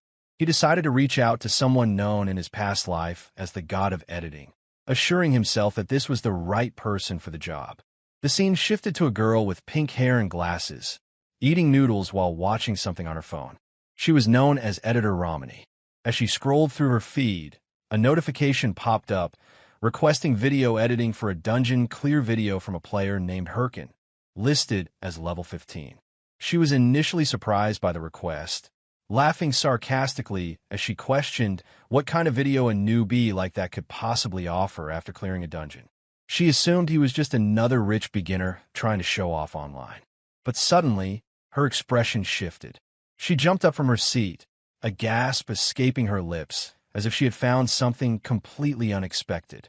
She leaned toward the screen, her eyes locked on it with intense focus, and whispered to herself that she had found it. Romani, the freelance video editor known by the nickname Hellmouth, was staring at her phone, her face filled with astonishment. She shouted with excitement, clearly elated that she had found her inspiration. Meanwhile, in a different part of the city, a woman stood in her luxurious apartment, gazing out at the sprawling cityscape while holding a tablet in her hands. As she calmly observed the view, an employee rushed into the room, addressing her as director and asking if she had called for him. The woman informed him that a new video related to the Count Corruption quest had just been uploaded. She explained that the video was particularly intriguing because it featured a level 15 player defeating a corrupted werewolf alone, an achievement that had never been done before. Shocked, the employee confirmed that their team had reviewed the footage and confirmed that the player's level was indeed low. He suggested that, based on this, there was no immediate need to give the video much attention. On the other hand, the woman admitted, she personally found the video enjoyable. She smiled, confident in her assessment. She said that she wanted this player. With unwavering determination, she added that she wanted him brought to her immediately. At that moment, her identity was revealed. She was Celine Chai, the top figure in the financial world, and the ace of the massive Thunder group in the world of Warlord. However, in the game, she was known as Sir, the Queen of Thunder, the very person who had schemed against Jaehyeon in the previous timeline. Jaehyeon felt a wave of disbelief wash over him as he stared at the post he had uploaded earlier in the day. The view count had surged far beyond his expectations, reaching 6,000 views in just a few short hours. The number left him almost speechless, especially when he remembered how long it had taken him in his previous life to reach a similar milestone. Back then, it had taken months of hard work, consistent uploads, and countless hours to see such numbers. Now, the same achievement had arrived almost effortlessly, and it was all happening so quickly that he could hardly believe it. As Jaehyeon continued to study the post, something else caught his attention. A message had been left by Ramani, the first person to ever reach out to him. Jaehyeon immediately recognized the name, and it surprised him even more. Known for being a reserved and enigmatic figure, Ramani rarely initiated contact with anyone. In fact, in his past life, Ramani had been the type of person who kept to herself, maintaining a mysterious and distant image. For someone like Ramani to reach out first was out of character, and that alone made Jaehyeon feel unsettled. What intrigued him even more was the content of the message. Ramani hadn't simply left a generic comment. She had expressed genuine curiosity about when Jaehyeon would be posting his next video. That was when Jaehyeon realized he didn't have a plan for another video. He hadn't anticipated such attention so soon, and he certainly hadn't thought ahead about future content. His mind raced, and he understood that finding another rare monster like the corrupted werewolf, an enemy that had made his first video so captivating, wouldn't be easy. But as the minutes passed, Jaehyeon began to formulate an idea. Determined to come up with something else worth recording, he set his mind on preparing for the future. Meanwhile, somewhere else, a ranker named Shev was completely absorbed in Jaehyeon's video. He had already replayed it multiple times, each time drawn in by the smoothness and precision of Jaehyeon's movements. There was something mesmerizing about the way Jaehyeon fought, how every action was deliberate and flawless. Shev found it hard to look away, and no matter how many times he watched, he never grew tired of it. As he continued to watch, Shev's gaze shifted to Jaehyeon's face. There was something vaguely familiar about it. He couldn't place where he had seen it before, but the image of Jaehyeon's face kept nagging at him, as though it should trigger some memory. It felt like someone he should know, but the connection remained elusive. Puzzled and slightly uneasy, Shev decided to share the video with Yel. He hoped that maybe someone else could shed some light on the mystery. Yel watched the video with a detached interest, but she didn't seem nearly as affected as Shev. She casually brushed off his concerns, suggesting that perhaps he had simply watched the video too many times. She suggested that was probably why Jaehyeon's face now seemed so familiar to him. Shev considered the possibility, but something about it didn't sit right. There was a detail about Jaehyeon's performance that continued to stand out. Despite being a beginner, Jaehyeon's movements showed no sign of hesitation or awkwardness. They were as fluid and confident as any seasoned fighter. Shev couldn't help but admire this, and he found himself thinking that Jaehyeon was unlike anyone he had ever seen. He even compared him to powerful necromancers and skilled combat experts, thinking that Jaehyeon might truly be a genius. The thought of a duel with Jaehyeon was irresistible to Shev. He longed to test his own skills against someone he regarded as so extraordinary, but he wasn't sure if Jaehyeon would ever agree to such a challenge. As Shev pondered this idea, Yel suddenly interrupted his tirade, reminding him that they had a live video session starting in just a few minutes. She told him he needed to get ready, snapping Shev back to reality. Shev had completely forgotten about the live event. Hearing Yel mention that over 200,000 people had already bought tickets to see his performance jolted him into action. With that number in mind, he quickly resolved to give his fans the best performance he could. As the live stream began, Shev was greeted by the enthusiastic cheers of his fans. Their loud support filled the air as they called out his name, welcoming him with excitement. Shev stood before the dungeon entrance, ready to step through the gate as it materialized in front of him. He had been waiting for this moment, and now the opportunity was finally here. Meanwhile, Jaehyeon was already at the Figus Castle Guild branch, hoping to collect a new quest. However, when he approached the staff, they informed him that no quests were available at that time. Jaehyeon had expected that there might be only a few quests, but he hadn't anticipated that there would be none at all. The news left him feeling disheartened, and he started to entertain the thought that he might need to pause his video-making endeavors due to the situation. Mulling his circumstances at a table, Jaehyeon heard Hotan's greeting, who had emerged from the back. Hotan quickly recognized Jaehyeon as the adventurer who had cleared the dungeon in Baima Mountain. When Jaehyeon heard someone speaking his name, he lifted his head and immediately remembered that Hotan was the one who had given him that quest. Hotan walked over and introduced himself, then asked if Jaehyeon could spare a few minutes for a conversation. Jaehyeon agreed, and Hotan began to explain that he had heard about a mutant being discovered inside the Baima Mountain Cave. Jaehyeon was confused because he didn't recall any quest mentioning a mutant. However, he did recall seeing a werewolf with unusual eyes during his time in the cave.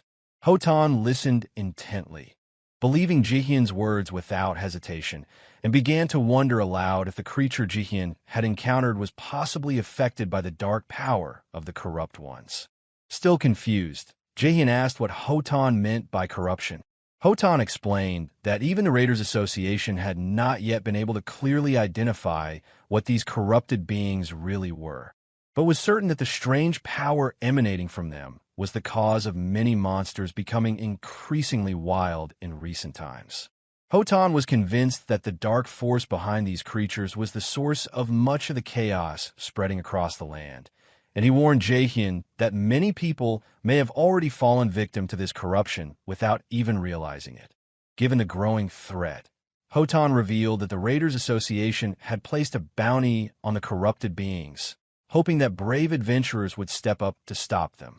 Before Hotan could finish explaining, Jaehyeon stood up with a determined look in his eyes and reached out, grabbing Hotan's hand. He told Hotan that he wanted to help, and he saw this mission as a hidden quest, one worth pursuing no matter the danger. Although Hotan initially thought it was too soon for someone like Jaehyeon to take on such a perilous task, Jaehyeon's unwavering resolve made it clear that he wasn't going to back down. Seeing this, Hotan reluctantly agreed, deciding to give Jaehyeon a chance based on how well he performed in the future. Hotan then spoke of a person named Ahimri, who resided in Bangsu Castle, the eastern counterpart of Figus Castle. He explained that Ahimri was the perfect person to train Jaehyeon, to prepare him for the real dangers that lay ahead. Hotan promised to write Jaehyeon a letter of recommendation, which he could present to Ahimri. Once Ahimri received the letter, he was expected to give Jaehyeon a rare skill book to aid in his training and growth. Without wasting any time, Hotan wrote the letter and handed it to Jaehyeon. As soon as Jaehyeon received it, a surge of joy filled him. His heart raced with excitement. Without a moment's hesitation, he rushed out of the building, overwhelmed by the opportunity that lay ahead. He could hardly believe what was happening. The thought of becoming Ahimri's student was almost surreal. Ahimri wasn't just any teacher. He was one of the 7 disciples of the great mage Boken, a figure highly respected in the world of magic, known for his expertise and for providing rare and powerful skill books. Ahimri was an NPC that many mages could only dream of meeting. Jaehyeon knew that receiving training from Ahimri would be an incredible honor, and he could feel his future in magic starting to take shape. Jaehyeon thought to himself that with proper training under Ahimri, he would no longer need to worry about finding enough material for his future videos. This new path could be the key to everything changing for him, offering more opportunities and content than he had ever imagined. As he ran toward Bangsu Castle, eager to meet Ahimri, a sudden realization hit him. There was something important he had to do first. He quickly stopped in his tracks and changed his course, heading to a quiet spot where he could focus. Once in a secluded area, Jaehyeon summoned his skeleton shard skill, which he had neglected to check after his last major battle. He had received some rewards from that fight, and one of them was a special skill that he hadn't sold.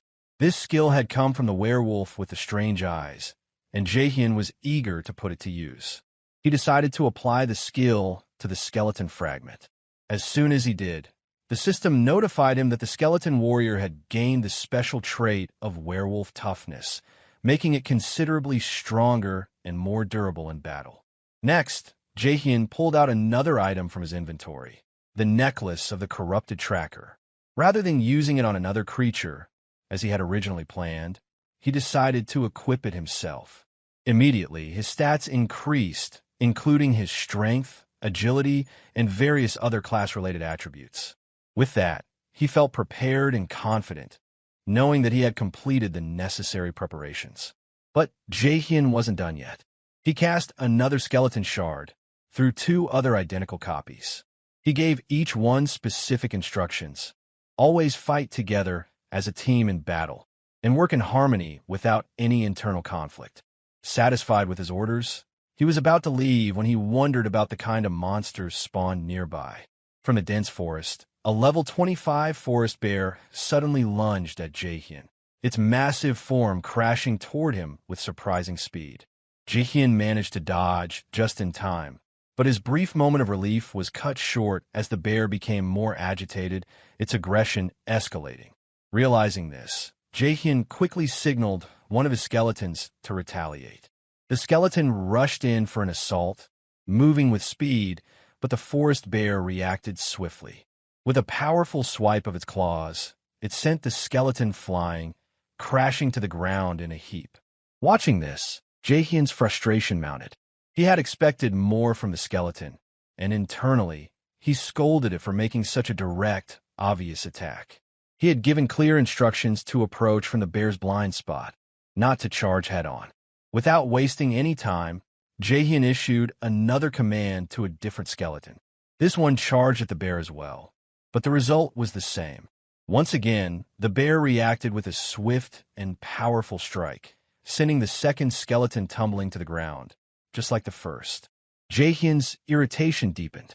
He had given explicit instructions, yet the second skeleton had failed to learn from the first. He could hardly believe that both had made the same mistake. The third skeleton, however, stepped forward with an air of overconfidence, seemingly believing it could succeed where the others had failed. Jaehyeon watched with a sliver of hope, hoping this one might prove different, but the outcome was no better. The skeleton lunged at the bear, but the bear's claws struck it down with ease, just as it had with the others. Jaehyeon was left even more frustrated than before. Later, the three skeletons knelt before Jaehyeon, each holding its skull in its hands as if ashamed of their failures. With a sigh, Jaehyeon gestured for them to place their skulls back onto their spine. He took a moment to lecture them, explaining in simple terms that when a monster is attacked, it naturally turns toward the direction of the attack. That's why they needed to approach from the bear's blind spot, not head-on, where it could easily see them coming. Yet, none of the skeletons able to understand Jaehyeon's explanation. As Jaehyeon reflected on the situation, he remembered the effect of the necklace of the corrupted tracker. His skill rank had increased, and he now had the ability to summon 3 skeletons at once instead of just one. This newfound power gave him a sense of progress, though he knew there was still much to learn. Despite the advantage of having 3 skeletons, a new problem has surfaced for Jaehyeon. They still cannot function as a cohesive team. Though they share the knowledge he imparts, they lack an understanding of teamwork and how to coordinate effectively in battle. Worse yet, maintaining all 3 skeletons costs him 3 times the mana, and their performance is subpar, far worse than the original skeleton. Jaehyeon feels disappointed by the outcome. However, there is a small victory. He has reached level 20, just as he had planned. With that milestone achieved, he briefly considers taking a break from making combat videos. Yet, he knows he can't afford to rest just yet. Jaehyeon then orders the skeletons to stand up. They will continue training until they reach Bangsu Castle.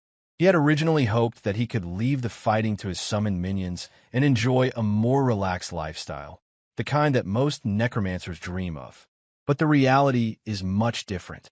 He understands now that, at least for the time being, he must remain on the front lines, directly involved in the battles himself. Meanwhile, inside the Bangsu Castle branch of the Raiders Association, The atmosphere is chaotic. The building is filled with raiders, each one eagerly awaiting the chance to take on their next challenge. When a lone raider emerges from one of the main hallways, the crowd immediately swarms him. Dozens rush toward him at once, hungry to learn what quest he has been given. The energy in the room is frantic, as if they are desperate to snatch up whatever scraps of quest they can find. Jaehyeon stands off to the side, silently observing the scene. To him, the raiders resemble hyenas fighting over a carcass, desperate and greedy. He finds their behavior pathetic, especially since many of them seem to rely on others to do the work for them, rather than putting in any effort themselves. With little interest, Jaehyeon ignored the chaos and heads for the staircase. As he begins to ascend, one of the raiders approaches him, trying to strike up a conversation.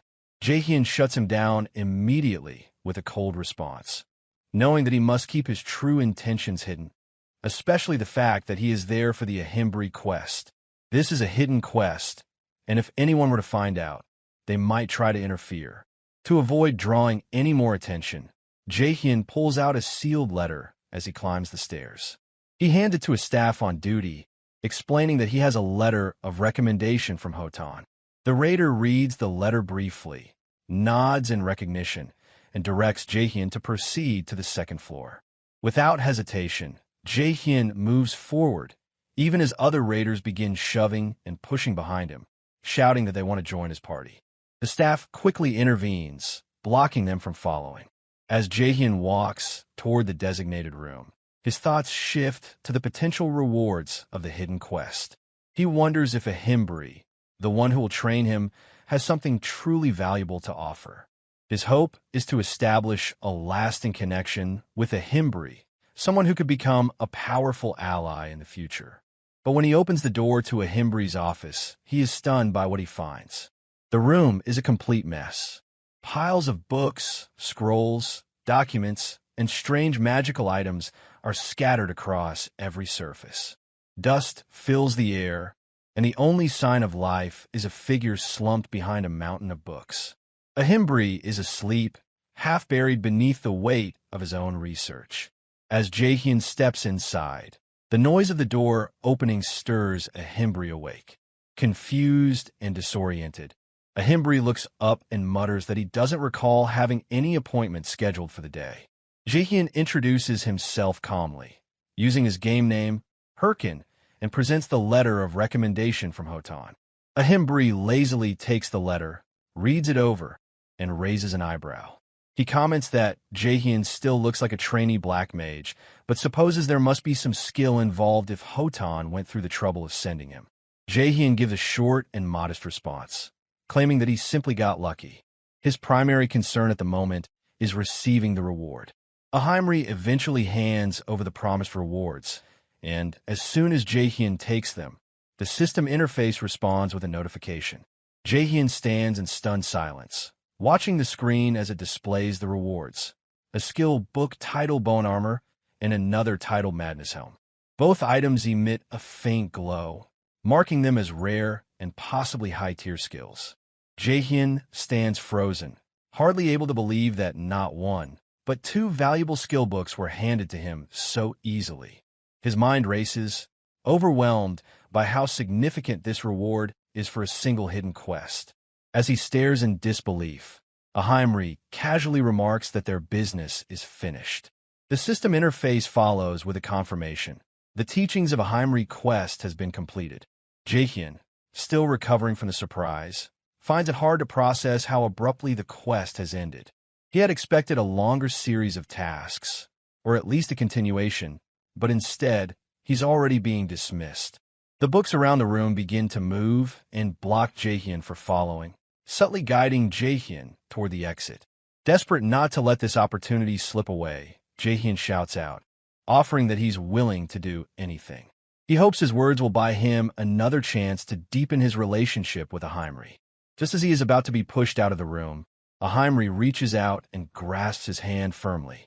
A strange smile appears on his face, one that mixes amusement and mischief. With a low voice, he asks if Jaehyeon truly means that. At that moment, the system interface pops up once again. A new quest appears, titled Bring the Egg from the Nest. The description is brief and vague, but most notably, it clearly states that there will be no reward for completing the task. That's when Jaehyeon realizes it. He's been tricked. Ahimri had deliberately baited him into accepting another task, using his own eagerness against him, without even knowing the risks or the full details. Meanwhile, outside the Raiders Association, a heavily armored raider clad in a full set of heavy iron gear walked through the street with a calm but deliberate step. His presence draws the attention of passers-by. As he stops in front of the building, he mutters to himself that this must be the place where the man who wore the Hahom mask was. Jaehyeon felt utterly dejected after realizing he had been scammed by an NPC.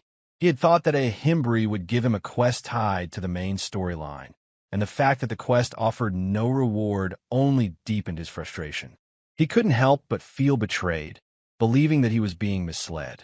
As he muttered about his bad luck, one of the nearby raiders overheard his comment, and, together with several others, they charged toward him. Completely caught off guard, Jaehyeon hesitated, unsure of what to do next. Before he could do anything, an armored knight appeared in front of him, standing between him and pushing the raiders off.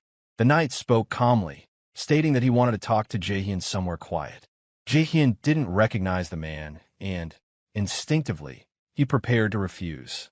However, when the knight suddenly addressed him as Mr. Hahom Mask, Jaehyeon's expression turned serious, and his posture stiffened. This was no ordinary encounter. Later, in a quiet alley, the two stood face to face. The armored knight apologized for the earlier disturbance, explaining that he hadn't thought they could talk properly with so many people around. He slowly pressed his war watch to remove his helmet, revealing his face. Jaehyeon's eyes studied the man's gear, recognizing the high level of craftsmanship. This knight was no ordinary player. He was at least a ranker. Still, Jaehyeon couldn't place him in his memory, and a sense of unease settled in. Who was this man, and how did he know about him? The knight then asked if Jaehyeon was Hahom Mask. Choosing to play ignorant, Jaehyeon claimed that he had followed the knight out here simply because he wanted to talk and that he didn't know who Hahom Mask was. The knight seemed unfazed by the response, but he then asked if Jaehyeon had received a quest from an NPC named Ahimri. In response, Jaehyeon challenged him, asking why he should share any information. He even dared the knight, provoking him by suggesting that if the man was so confident, he could risk his account and kill him. Jaehyeon acted this way to test the knight's reaction, to see how far he was willing to go for information. After a brief pause, the knight surprised Jaehyeon by suddenly bowing deeply and extending his hand, offering a handshake. He seemed regretful and apologized for his earlier behavior. Though still cautious, Jaehyeon accepted the handshake, signaling that he would let the matter go this time. Without another word, Jaehyeon turned to leave, but the armored knight stayed still, watching him with an unreadable expression. A few moments later, another figure emerged from the shadows. This new figure, a woman who had been watching from a distance, stated that she didn't believe Jaehyeon was the person they were looking for. The armored knight agreed, noting that Jaehyeon clearly lacked the skills of a top-level player.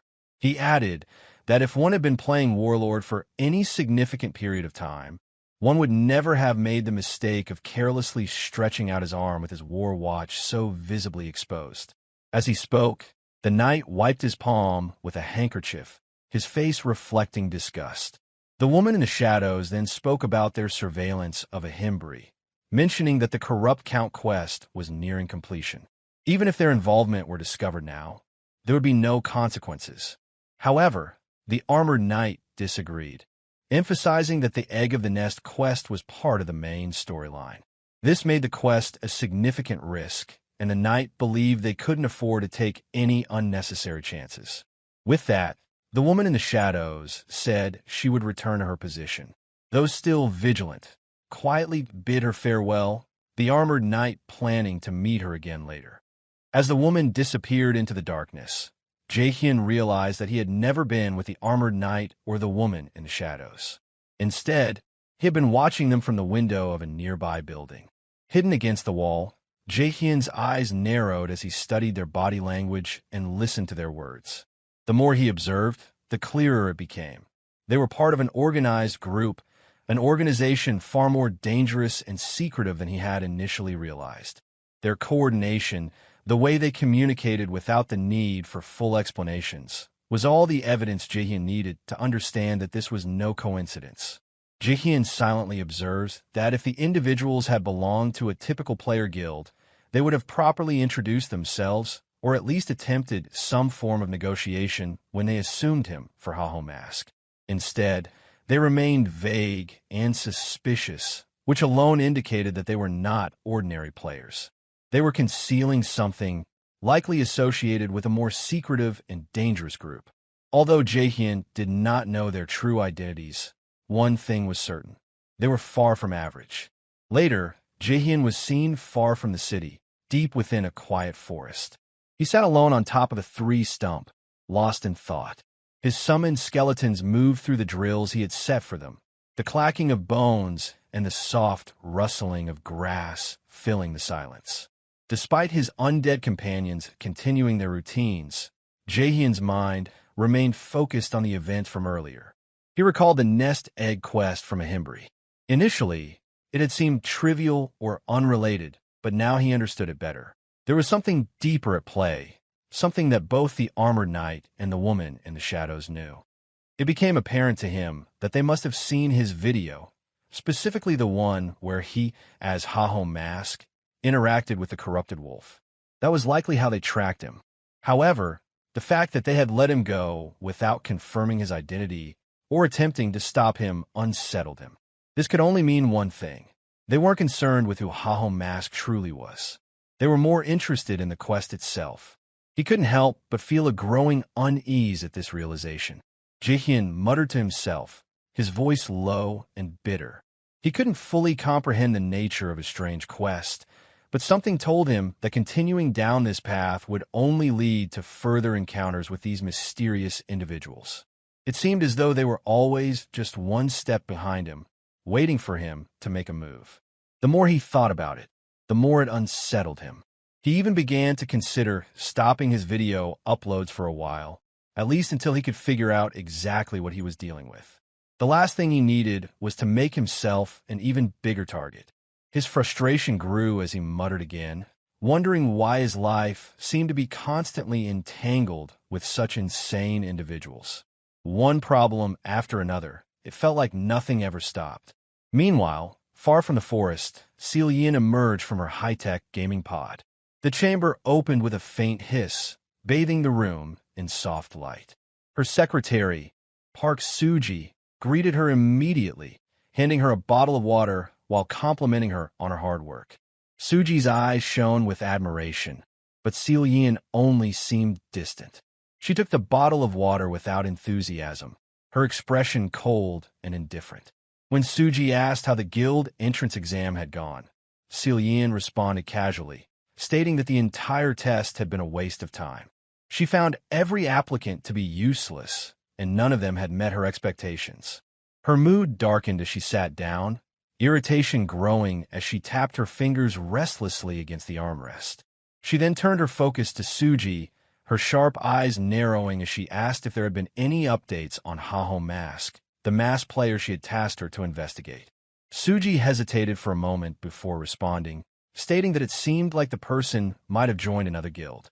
However, there had been no further responses or movement since then. Jian's expression immediately became sharp, her mood shifting into something far more dangerous. A cold, suffocating pressure filled the room, and Suji became visibly nervous. She quickly added that she would investigate further and bring back confirmed information as soon as possible. Jian gave a curt nod, standing up without looking at Suji. She brushed past her and spoke in a low, firm voice, instructing Suji not to return until she had something concrete. Just before leaving, Jian paused, turning back slightly to ask what the president had said about the ongoing situation. Suji swallowed nervously, her voice trembling as she informed Jian that the president had not said anything yet. Upon hearing this, Jian stood motionless, her gaze narrowing slightly. Her voice, when it came, was calm but laced with cold sarcasm. She remarked that the president's silence wasn't because he approved of her actions, but because Warlord, the game, was performing exceptionally well at the moment. She reminded Suji of how, when she had first expressed interest in playing the game, the president had tried to arrange a marriage for her without her consent, as though her future and value had no regard for her own will. His silence now was not approval's profit-driven patience. She was not fooled by this. She understood the game he was playing. It was clear to her that the president's silence was a reflection of his interest in the game's success, not her actions. She knew well that he would never support her unless it was beneficial to him. Without allowing further discussion, Jian gave Suji a new order. She instructed her to gather a completely fresh batch of applicants and report back to her by the next morning. The order was abrupt and left no room for negotiation. Suji's face drained of color at the impossible deadline, her eyes widening with shock. Her lips parted as if to protest, but she quickly caught herself, muttering under her breath, barely audible, that Jian really did have a terrible personality. Suji could feel the weight of Jian's words pressing down on her. It was always like this. There was no room for defiance or hesitation in Jian's world, only cold, calculating demands. Meanwhile, Jaehyeon arrived at the lizard swamp with his skeleton warriors in tow. His thoughts turned to Ahimri, who was now at Bangsu Castle, and he guessed that the quest must be close by. The quest was about finding an egg, and he figured the monster involved would likely be a bird, reptile, or insect type. Given his current level and abilities, the only place he could explore safely was the lizard swamp. He called one of his skeletons to remind it, to be mindful that the monsters in this area were known to be particularly strong and unpredictable. To prepare himself, he decided to use the skill he had learned earlier, Madness Helm. As he activated the skill, the skeleton's eye sockets glowed red, and a violent red aura began to emanate from it. Jaehyeon was surprised by how powerful the effect appeared. The skill had an intimidating presence, more so than he had anticipated. Curious about its full potential, he decided to test it by ordering the skeleton to attack him. But there was a risk involved. The skill might push the summon into a berserk state, losing all control. He issued a mental command, expecting the skeleton to obey with its usual mechanical precision. However, instead of responding with discipline, the creature began to convulse, its movements becoming erratic and wild. It erupted into a frenzy, behaving in a way that was both unnatural and unsettling. Reacting swiftly, Jaehyeon delivered a heavy punch that connected solidly with the skeleton's skull. The force of the blow sent it hurtling into the sky, before it landed like a ball nearby. Unfazed, Jaehyeon studied the aftermath with narrowed eyes. The berserk behavior seemed like an unintended consequence of the summoning system, or perhaps a flaw in the skill itself. The enhancement had failed to deliver the expected results, and the instability only reinforced his skepticism. A sense of dissatisfaction lingered as he wondered if the skill was more of a trap than an asset. Before he could reflect further, movement stirred behind him. From the thick mists of the swamp, a few figures emerged. A lizard man, towering and reptilian, stepping out of the muck with a guttural growl. Its scaled body glistened with moisture, and its claws flexed in anticipation of the fight.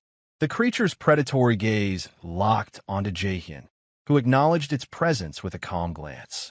Seeing the lizard man as a perfect opportunity to test his newly enhanced skeletons, he extended his hand and began channeling magical energy into the remaining warriors. The enhancement spell took hold, red energy pulsing through their frames, filling them with newfound strength and aggression. A second spell, Bone Armor, activated, causing jagged bone plating to wrap around their forms, reinforcing their fragile structures with a defensive layer. With the transformation complete, Jaehyeon commanded the skeletal warriors to engage the enemy. They charged forward, their movements erratic but purposeful. Without hesitation, they descended upon the lizard man, unleashing a torrent of violent blows, their swords striking with brutal force. The air was thick with the sounds of the battle as the lizard man tried to retaliate, its claws slashing at the skeletons. However, the enhanced warriors pressed on, their relentless attacks overwhelming the creature. The battle intensified as the lizard men struggled to maintain its ground against the skeletal onslaught. Jaehyeon watched the scene unfold, his focus unwavering. This was exactly the kind of test he had been hoping for, a true challenge to see how effective his summons were under real combat conditions. The outcome of this fight would tell him whether his efforts had truly paid off or if there were still flaws in his strategy. The sound of cracking bones and tearing flesh echoed across the swamp as the skeletal fighters relentlessly overpowered their foes. Despite the chaos, their assault remained unwavering. Within minutes, 3 lizard men lay motionless in the muck, their bodies broken under the ferocity of the attack. A surge of energy rushed through Jaehyeon, and a notification confirmed his level up. The increase in strength reinvigorated his focus, solidifying his determination. He resolved to continue the hunt throughout the coming week, scouring the swamp in search of the elusive egg. If this region proved to be unrelated to the quest, he planned to relocate without hesitation, driven by the same relentless resolve that he expected from his summoned warriors. Unseen by Jaehyeon, a pair of observant eyes watched from a distance. Perched on a moss-covered rock, a female player observed the scene unfolding before her. Known as Ilya, she was recognized not only for her beauty, but also for her ability to manipulate those around her with ease. Throughout her life, she had moved with confidence, accustomed to admiration and assistance that required little effort. The illusion of control had shaped her experience, and she rarely encountered resistance. However, fate chose an inconvenient moment to humble her. As she shifted to get a better view, her foot slipped on the slick terrain. She lost her balance and fell face first into a shallow puddle of swamp water. Muck splashed across her figure, coating her carefully maintained appearance in grime. Rising slowly, Ilya's frustration mounted as she saw the filth clinging to her in thick layers. Her disdain for the environment deepened, and resentment lingered in her eyes as she took in the surroundings, now more miserable than before. Ilya's presence in the lizard man-infested swamp was the result of another's failure. One of her subordinates, a self-proclaimed slave who had insisted on escorting her to this region to level up, had died almost immediately after they arrived. His incompetence had cost him his life. Now, Ilya found herself stranded in a hostile environment far beyond her current capabilities. Her eyes soon landed on Jaehyeon, who stood out not just for his combat efficiency, but for his composure and strength. The skeletal warriors at his side obeyed his commands without question, and his expression remained calm even in the midst of violence. Ilya saw in him the perfect candidate for her next act. In her mind, he became a new potential tool, just another player to manipulate. She approached him with a practiced limp, clutching her leg with a pained expression. Her posture was fragile, her demeanor submissive, and she projected the image of a wounded beauty in desperate need of help. Confident that no man would turn down such a figure, especially not one like her, Ilya was sure that her charm would win him over. However, Jaehyeon didn't even spare her a glance. Without a word or gesture of acknowledgement, he calmly turned and walked away. His indifference cut deeper than any rejection she had ever received before. Ilya froze, disbelief taking hold. Her gaped open in shock as she tried to make sense of the moment.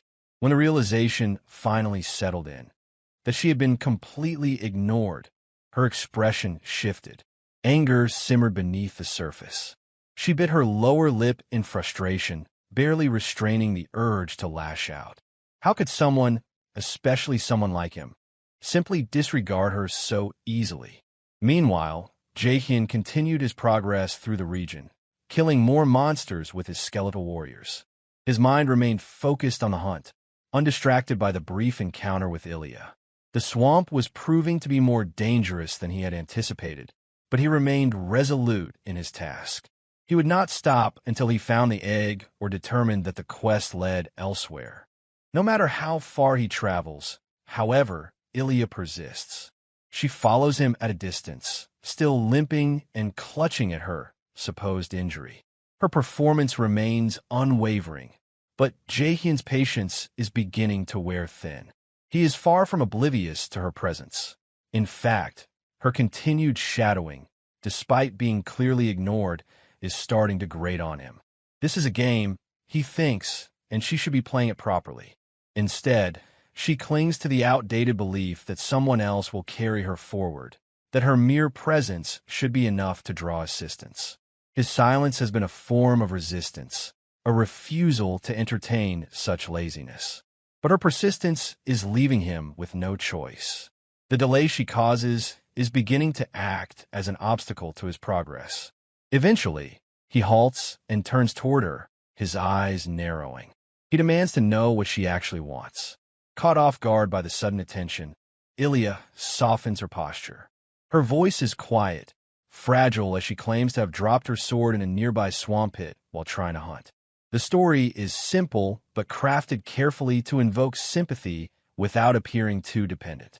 She insists that she cannot retrieve it herself and needs his help. Jaehyeon agrees coldly, without ceremony. He informs her that once the weapon is retrieved, she is to leave him alone. His tone carries no warmth, no hint of kindness. However, Ilya masks her satisfaction behind a sweet smile and a breathy gratefulness. Internally, her thoughts are triumphant. To her, this small victory is enough. She believes she has broken through his cold exterior, manipulating the situation to her advantage. Soon, Jaehyeon and Ilya arrive at the swamp where her lost sword is supposedly located.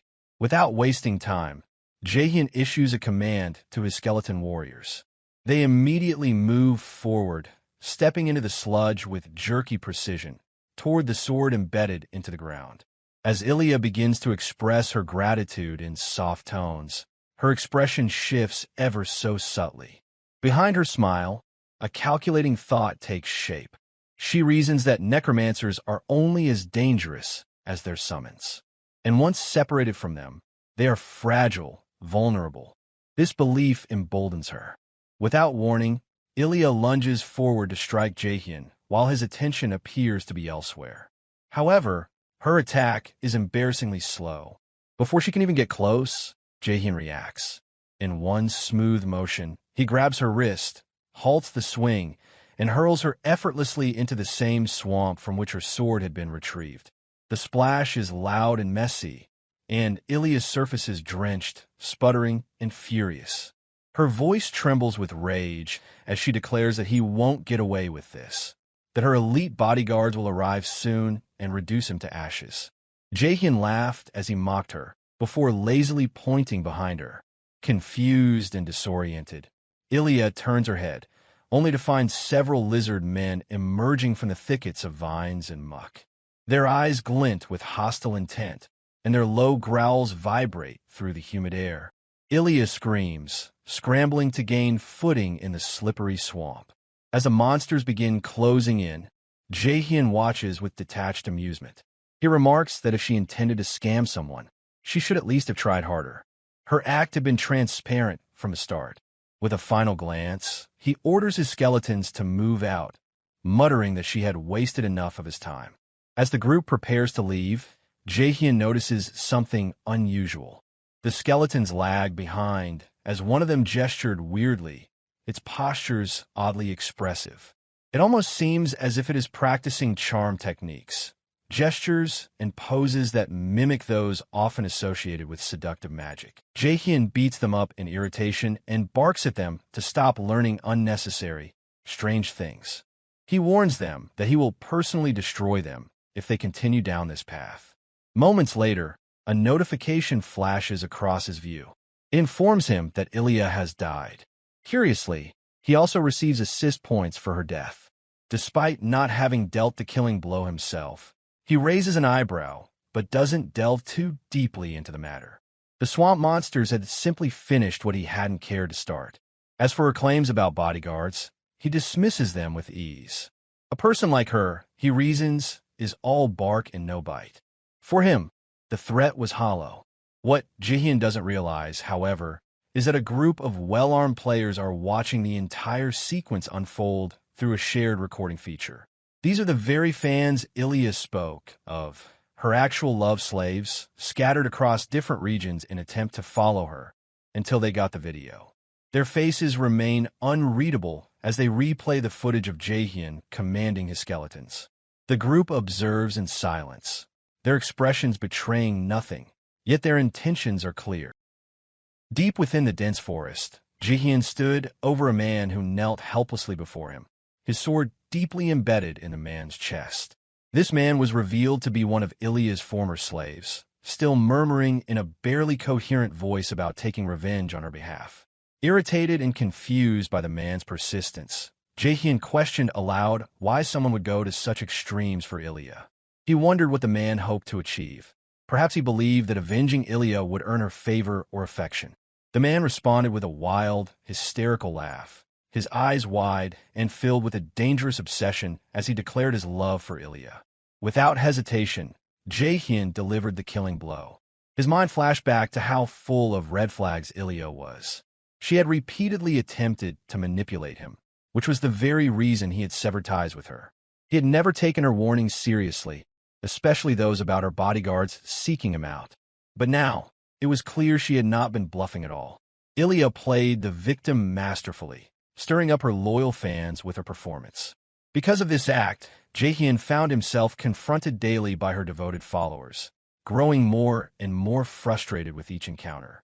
Not only was he anxious from his inability to find new quests, but now a relentless pack of obsessed fans was actively hunting him down. For a fleeting moment, he considered seeking out Ilya to finish her off once and for all, but quickly dismissed the dangerous idea, realizing it would only land him in deeper trouble. At that instant, he gathered the loot from his defeated opponent.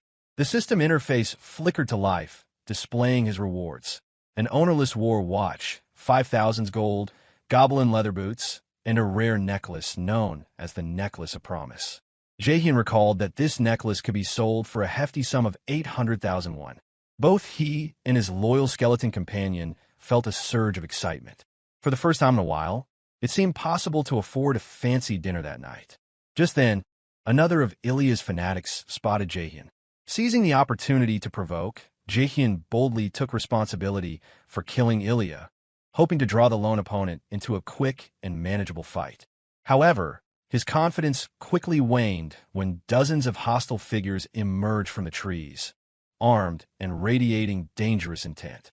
The smug expression on his face hardened into alarm as the full gravity of the situation became clear. He and his skeleton companion immediately turned and fled, the angry mob surging after them with relentless determination. As he ran, Jaehyeon was overwhelmed by disbelief and frustration. He had never imagined so many would be so deeply obsessed with Ilya, enough to form what looked like a small army. Hoping to slow their pursuit, he ordered his skeletons to intercept the attackers. But his brief glimmer of hope vanished when one enemy effortlessly shattered his summoned skeletons with a single powerful strike. In that moment, Jaehyeon realized the harsh truth. These were not merely emotional fanatics, but experienced high-level players, and there were far too many of them. Knowing that a direct confrontation would be suicide, he sprinted deeper into the forest, his thoughts consumed entirely by survival. Eventually, Jaehyeon stopped in a remote part of the deep forest, breath ragged and chest heaving. His body ached, but his mind raced even faster. It was proving nearly impossible to shake off the persistent group chasing him.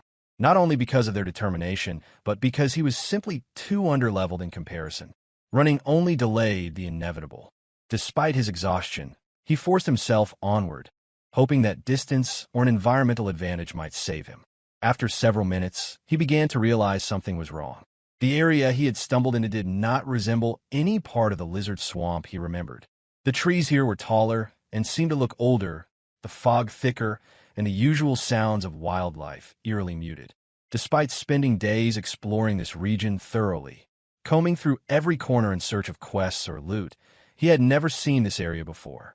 A flicker of realization crossed his face as he finally understood that he had crossed into a hidden or previously inaccessible section of the map. Meanwhile, The group pursuing him arrived nearby, their eyes sharply scanning the dense surroundings for any sign of their target. One of them soon spotted Jaehyeon skeletons standing ahead in a small clearing. Instead of engaging in combat or fleeing, the skeletons performed awkward, eerie dance that seemed to mock the pursuers' efforts. The hunters came to an immediate halt, confused and momentarily speechless. Then, overcome with rage, one of them interpreted the display as a personal insult and charged forward, sword raised, ready to destroy the mocking summoned warriors. However, as he crossed the clearing, the swarm's surface erupted beneath him, and before he could react, an enormous, thick tongue suddenly lashed out from the shadows and grabbed him with swift movements. In an instant, he was yanked into the creature's mouth. The remaining pursuers froze in horror as a monstrous creature slithered into view, towering, scaled, and exuding a suffocating, oppressive presence. Recognition dawned on one of the hunters, who stammered out the name of the beast. A dragon lizard with level 40, the boss monster of the lizard swamp. Jaehyeon remained hidden behind a large tree, watching the terrifying scene unfold. He had never imagined this part of the map would turn out to be the lair of the dragon lizard. The dragon lizard was notorious as a powerful boss monster, famed for its extremely high defense, massive health pool, and deadly, devastating attacks. Usually, defeating it required a full party of around 20 players, all near level 40, battling with great difficulty. From what Jian had heard before arriving here, the raid on the dragon lizard had already been completed some time ago, so the boss monster was not expected to still be present in this field. However, if someone involved in a related quest stepped into the area, the dragon lizard would respawn, triggered by the presence of such a player. Jaehyeon grew certain this location was the intended place for the quest given by Ahimri.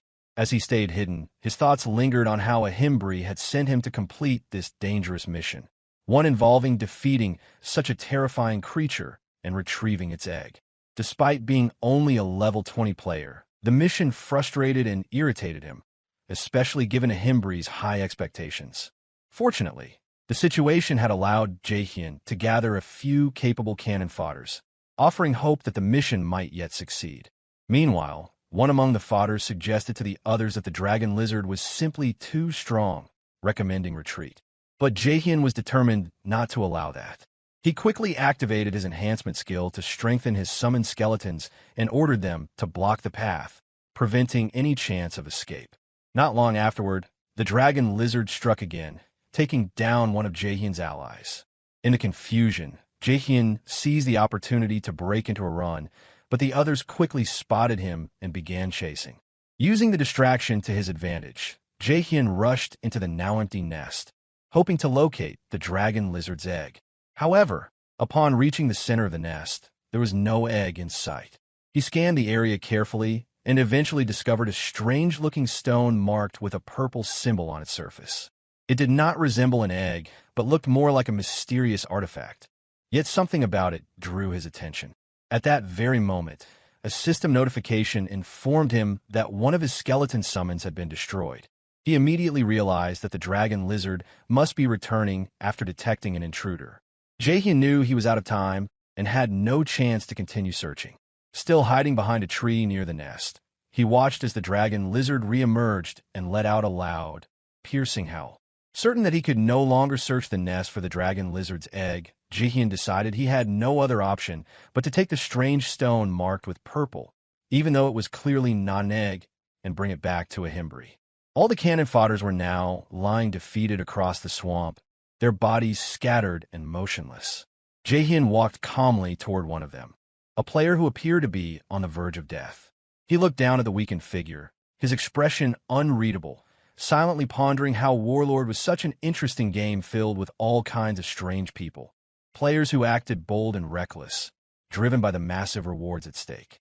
Without hesitation, Jaehyeon bent down and picked up the opponent's war watch, which had become ownerless due to the defeat. The fallen player tried to muster strength to respond, but Jaehyeon drew his sword and drove it forcefully into the ground. His tone grew cold and serious as he made it clear that until now, he had been playing along with them as if everything were a game or a joke. But in truth, there was much at stake in this world for him.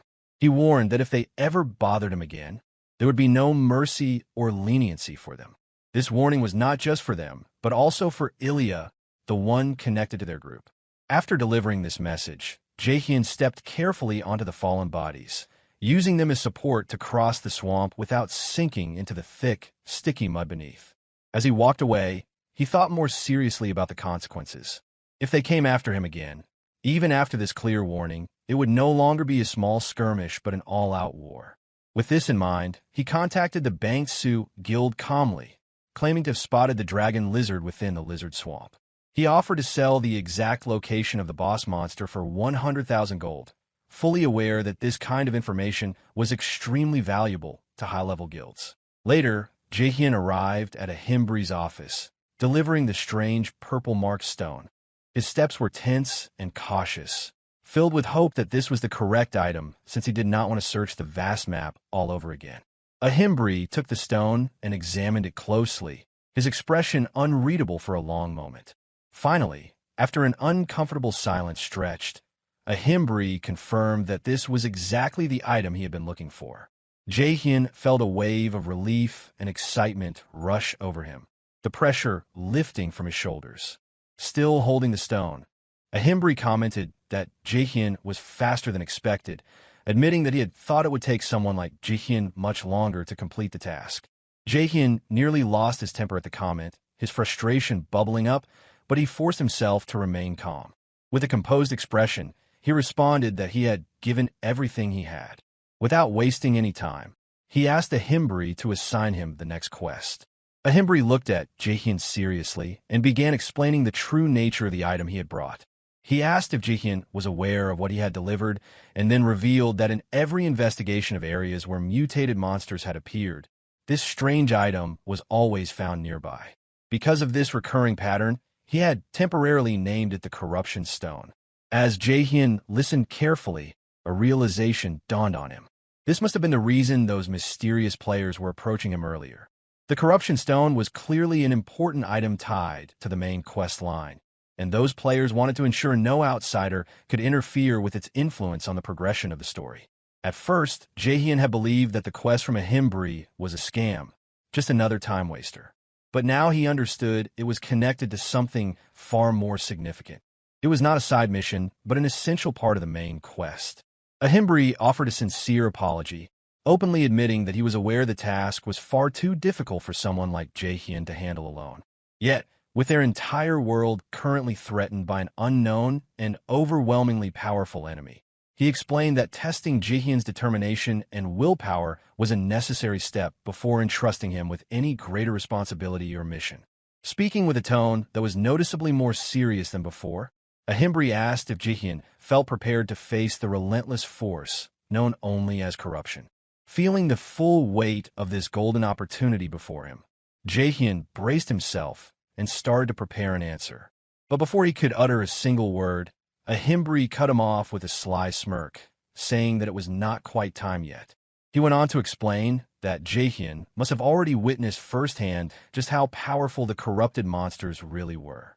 Based on that observation alone, Ahimri confessed that he did not believe someone with Jaehyeon's limited experience should be carrying such an immense responsibility at this point in time. The revelation stunned Jaehyeon deeply. He could hardly believe what he was hearing. Then, with a mischievous glint in his eyes, Ahimri added a condition to the challenge. If Jaehyeon would politely beg to become his disciple, Ahimri might then consider helping him prepare for the much greater and more dangerous challenges that awaited him. Though clearly irritated by this demand, Jaehyeon realized that he had no true choice if he wanted to stay firmly on the main quest path. Shortly thereafter, Jaehyeon was seen exiting Ahimri's office. A system interface suddenly appeared before him, confirming that he had completed the quest titled Egg of a Nest. It also notified him that he had earned a new title, Ahimri's Disciple, and that his formal training under Ahimri's guidance would soon begin. As he walked away from the office, Jaehyeon felt a strong wave of irritation wash over him. To his eyes, Ahimri seemed less like a mentor and more like a total scammer, hiding behind the prestigious title of Quest Giver. Meanwhile, in a different part of the world, a group of players celebrated their hard-fought victory against the fearsome dragon lizard. Their jubilation was tempered by the visible fatigue that weighed heavily upon them after the intense battle. The captain of the group gathered everyone and instructed them to rest and regroup later for the next step. After checking the welfare of his team, the captain approached the armored knight who had played a crucial role in the raid's success. He expressed his heartfelt gratitude, admitting that the knight had been far stronger than any of them had expected. The armored knight responded modestly, giving credit to the excellent support provided by the party as a whole. However, the captain shook his head and insisted that, had it been only their group without any outside assistance, at least 5 of them would not have survived. He explained that he had initially been skeptical of the idea of hiring paid players as helpers for boss raids, but after witnessing the results firsthand, he was glad he had made that decision. As a gesture of thanks, the captain offered the knight additional rewards beyond the agreed compensation. But the armored knight refused without hesitation. His tone turned colder, and a shadow crossed his face as he firmly stated that accepting more than the promised compensation would violate his personal code of honor. The captain lowered his head and apologized, admitting that he had assumed the knight's motivation was purely monetary. He also remarked that it seemed unusual for a well-known ranker to appear at a low-level raid like theirs. Without uttering a word in response, the knight simply walked past him, stating that he would collect every item from the nest as promised in their agreement. The captain, somewhat puzzled, called out that there should be nothing valuable left in the nest. The knight didn't even glance back as he continued walking with firm, resolute steps. Inwardly, the knight felt a surge of luck and satisfaction. He had never expected to stumble upon an opportunity to claim the mysterious corruption stone. When he first heard that the dragon lizard had respawned, he immediately grew nervous, fearing that Haho Mask was already making progress through the quest. However, since the dragon lizard was still alive when the raid began, he reasoned that Haho Mask must have failed to clear the challenge. As he landed inside the nest, his expectations for Haho Mask's survival were low, firmly believing that no solo player could possibly handle a boss of such magnitude alone. The knight's excitement steadily built as he approached the nest. His only task now was to retrieve the corruption stone and ensure that Haho Mask never completed the main quest. However, as he carefully searched the area, his expression darkened with growing frustration. The nest was completely empty. There was no corruption stone, nothing left behind. His eyes scanned every corner meticulously, but it was clear that someone had already arrived before him. Filled with anger and fury, he cursed loudly, the sound echoing across the ruined battlefield like a thunderclap. Meanwhile, in a dimly lit room, Jaehyeon sat silently, his expression quiet and serious. He murmured to himself that the time had finally come. Reflecting on the long, grueling days filled with pain and frustration, he remembered all the moments he endured, telling himself that if he could just hold on a little longer, things would start to improve. That belief, that stubborn hope, was the only thing that kept him going through all. Now, a slight smile appeared on his lips as he decided to treat himself. He eagerly declared that he would order beef tonight, a small luxury he had been denying himself for a very long time. Until now, he had lived as frugally as possible, cutting his food costs to the bare minimum in case of emergencies. But with the main quest finally in his hands and a new path opening before him, he figured it was time to enjoy a well-earned reward. Unexpectedly, he received some extra money converted from a donation, forcefully taken from Ilya's fan club members, totaling just a little over 1.2 million won. With that added to his account, his balance now stood at 1.4 million won. The number made him genuinely excited. For a brief moment, everything felt worthwhile, but the moment didn't last long. One by one, system notifications began popping up on his phone, debit alerts from unpaid debts, overdue utility bills, and rent reminders. His excitement quickly faded into disbelief as he watched his balance shrink rapidly until all that remained was a pitiful 856 won. His frustration flared up as he realized that he couldn't even afford a basic meal anymore, let alone the meat for dinner he had just promised himself. As he sat in silence, another notification appeared. It was a message from Ramani, asking if he had decided to quit making video entirely. Jaehyeon picked up his phone, curiosity washing over him as he remembered he hadn't updated anyone about his situation. He hadn't had the time or energy to make new videos, and strange, dangerous people were actively targeting him now. He began typing a response, but stopped midway, frustrated having no money. He wondered if it even mattered anymore whether people like that were worth fearing when he was literally on the brink of starvation. The pressure, the fear, the expectations, they all felt meaningless now. He was tired of playing it safe, tired of living in constant fear. If the world wanted to throw monsters and freaks at him, he would face them all his own way. In a dark, eerie place filled with crooked tombstones and an unsettling silence, Jaehyeon entered once again, flanked by his summoned skeletons. He stepped forward with steady resolve as the cold, emotionless system interface appeared before him, confirming that he had entered the forest of the Jaehyeon had not entered the forest of the dead for a very long time, even though he had visited frequently during his beginner days in a past life. Despite his familiarity, the forest still felt eerie and unsettling, filled with an ominous atmosphere that made the hairs on his neck stand up. He thought this place was probably the best location to gain valuable experience points. The spooky environment also made it an ideal backdrop for his video, which would surely attract attention from viewers.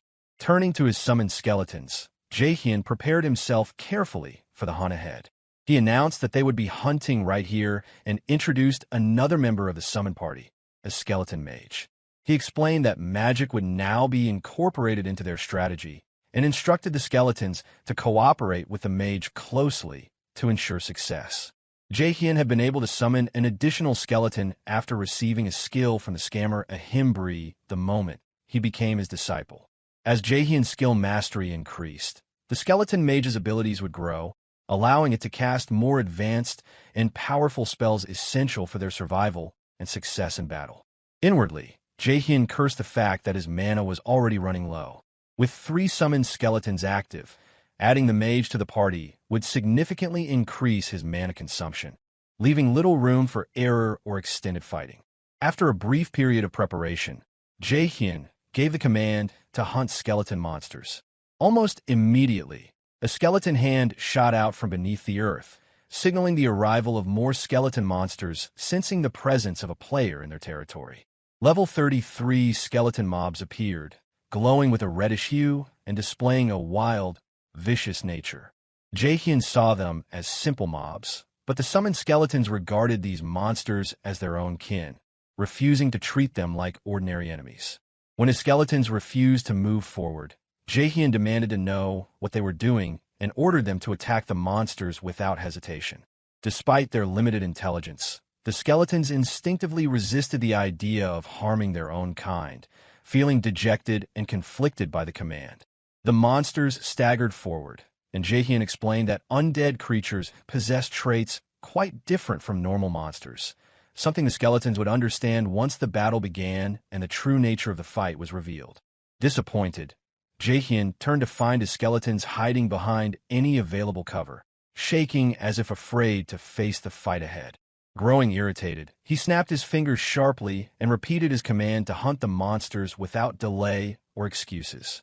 With no other option left, the OG skeleton charged forward courageously, while the remaining 3 stood at attention, ready to follow orders. With repeated and practiced attack motions, the OG skeleton swung its sword down in a vertical slash, expressing sadness through tears that, although not real, conveyed a deep emotional struggle with the task at hand. The sword struck the monsters with force, tearing through their skeletal forms and breaking their bones apart. Yet the sorrow of slaying its own kin vanished instantly when the skeleton saw one monster radiate a deadly aura and continue advancing relentlessly toward it. Jaehyeon's summoned skeleton recoiled in shock, clearly frightened by the terrifying sight it had just witnessed. Jaehyeon's voice rang out firmly, reminding his summoned troops that ordinary attacks would be ineffective against these enemies. That was why different, more precise strategies were essential to overcome such monsters. With determination, Jaehyeon stepped forward and took out a rare-class weapon known as the Mage's Hammer. Laughing manically, he struck the skull of the first skeleton monster with fierce force, his expression showing no restraint or hesitation. The powerful blow sent the monster's skull off from its spine. As the skull flew, it disappeared behind the thick, misty clouds cloaking the forest. The monster's body began to crumble and disintegrate into dust. Jaehyeon expressed his satisfaction, praising the effectiveness of his strike. Turning back to his summoned skeletons, he explained that the key to defeating these foes was to focus on hammering their heads. However, instead of understanding, he found his skeletons clutching their own skulls anxiously, as if afraid they would lose them the same way. Despite their confusion, Jaehyeon pressed on, declaring that today's goal was to hunt down 100 skeleton monsters within 100 minutes. Wearing a chilling and menacing smile, he warned that failure would mean abandonment. He would leave them behind without hesitation. The threat had an immediate effect. The 4 summoned skeletons charged forward to hunt their own kind, not out of loyalty, but out of fear of the consequences if they failed. The hunt proceeded swiftly, but sadness lingered in the air. Each warrior skeleton wielded a heavy hammer, striking down skeleton monsters one after another with surprising efficiency. Jaehyeon mused aloud that he had expected it would take them longer to master the unfamiliar weapon, but they were performing far better than anticipated. Feeling hopeful, Jaehyeon thought that the video he was recording should be a great success. With that in mind, he considered contacting Ramani beforehand to share the video. Suddenly, a deep rumble echoed through the forest. Massive monsters approached, their heavy footsteps shaking the earth as they drew closer. Before Jaehyeon now stood a level 35 skeleton warrior, radiating a far stronger chaotic reddish aura than the other monsters. Its piercing gaze locked onto Jaehyeon, marking him as the target. Despite the looming threat, Jaehyeon remained calm and resolute. He knew that the skeleton warrior was a rare elite monster, one that spawned randomly or perhaps after a certain number of skeletons were slain. However, Jaehyeon viewed the situation differently. Charging forward with his skeleton squad, he saw the elite monster as merely an obstacle, a source of valuable meat for his dinner. His mind wandered to how best to prepare the meat, debating between grilling it or cooking a tender steak. The thought of delicious beef bulgogi also made his mouth water involuntarily. Just then, Jaehyeon looked up and saw the skeleton warrior raise its massive axe, swinging it down with tremendous force. The ground shattered where the axe landed, shock waves rippling through the earth. Fortunately, Jaehyeon reacted quickly, stepping back just in time to narrowly avoid the deadly attack. Jaehyeon finally felt the heavy weight of the battle pressing down on him. He admitted just how terrifying the monster truly was, nearly losing his life before he even had a chance to make a tangible move. In the split second before dodging, he struck the skeleton warrior's on the bone with his weapon, hoping to weaken its attack power. However, the monster merely switched to its other hand and brought its axe down with the same ferocity as before, leaving Jaehyeon no moment to catch his breath or think. But Jaehyeon was not one to back down from a challenge. With hammer in hand, he charged forward, flanked closely by his summoned skeletons. Each of his strikes was precise and calculated, targeting the skeleton warrior's pelvis with swift movements that showed the experience of a seasoned fighter, a rancor in his past life. Despite the intensity of the battle, the confident smile on Jaehyeon's face never faded. After unleashing a flurry of attacks, Jian landed behind the skeleton warrior, closely followed by his summoned allies. He quickly conducted a body count, checking if any of his members had fallen. Fortunately, all stood at attention, silently reporting no injuries. The skeleton warrior rose once again and launched another powerful attack.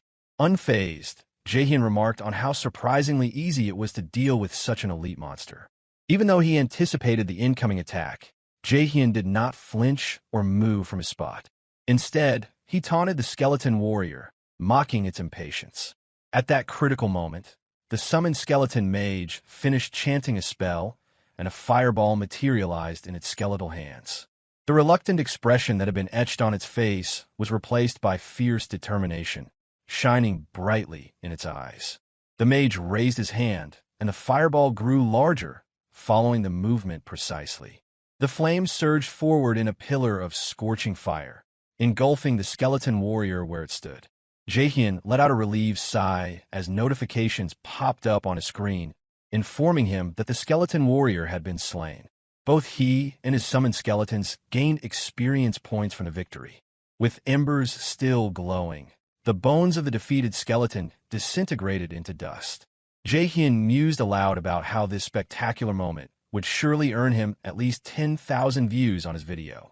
His thoughts soon shifted to his growing hunger, deciding that he would treat himself to some grilled beef once the battle was over. However, his moment of peace was abruptly shattered. A warning notification sounded, accompanied by a sharp chime. It informed Jaehyeon that the field boss had detected the death of one of its underlings. His mind raced. He had completely forgotten the specific conditions that triggered the field boss's appearance, and now he faced the looming threat unexpectedly. Another notification chimed in, confirming that the field boss had found intruders and was awakening because the required condition had been fulfilled. A massive golden summoning circle suddenly materialized on the ground nearby. It pulsed ominously, signaling the impending doom Jaehyeon would have to confront before he could even think about finishing his meal. Massive skeletons arose from the glowing magic circle, 3 pairs of arms crossing in front of its chest in a gesture resembling Avalokiteshvara. A radiant golden aura surrounded its entire body, emanating a benevolent yet formidable presence that filled the air.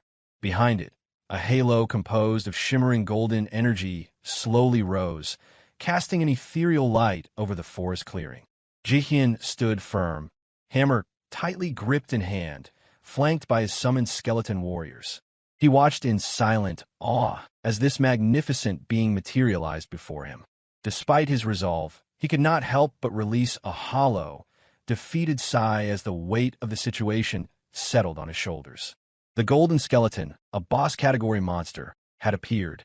It sought revenge for Jaehyeon's indiscriminate slaughter of skeleton monsters throughout the forest of the dead. Its eyes glowed with an intense golden light from deep within its empty sockets, signifying its status as the field boss of the forest. In Jaehyeon's past life, this creature had been known as the first mage-class boss monster, and during the game's beginner stage, it was widely feared as the strongest adversary, earning the notorious title of Newbie Killer. Quietly, Jaehyeon mused that the condition triggering the golden skeleton's appearance was the defeat of a significant number of skeleton monsters. The fall of the skeleton warrior had been the final spark to summon this formidable foe. Deep down, Jaehyeon knew his current level would make defeating the golden skeleton an arduous task. Yet, should he triumph, the resulting content would undoubtedly become a jackpot for his video channel. He already had a plan to overcome it. With his summoned skeletons fully buffed, victory might be within reach. However, as he turned to command his army, Jaehyeon's heart sank. None of his summoned skeletons remained by his side. Simultaneously, a notification chimed on his interface, alerting him that all summoning had been canceled due to depleted mana reserves. Frustration welled up inside him. Not only had he inadvertently triggered a fight with the strongest boss monster appropriate for his level, but he had also neglected his mana management during the prolonged battle.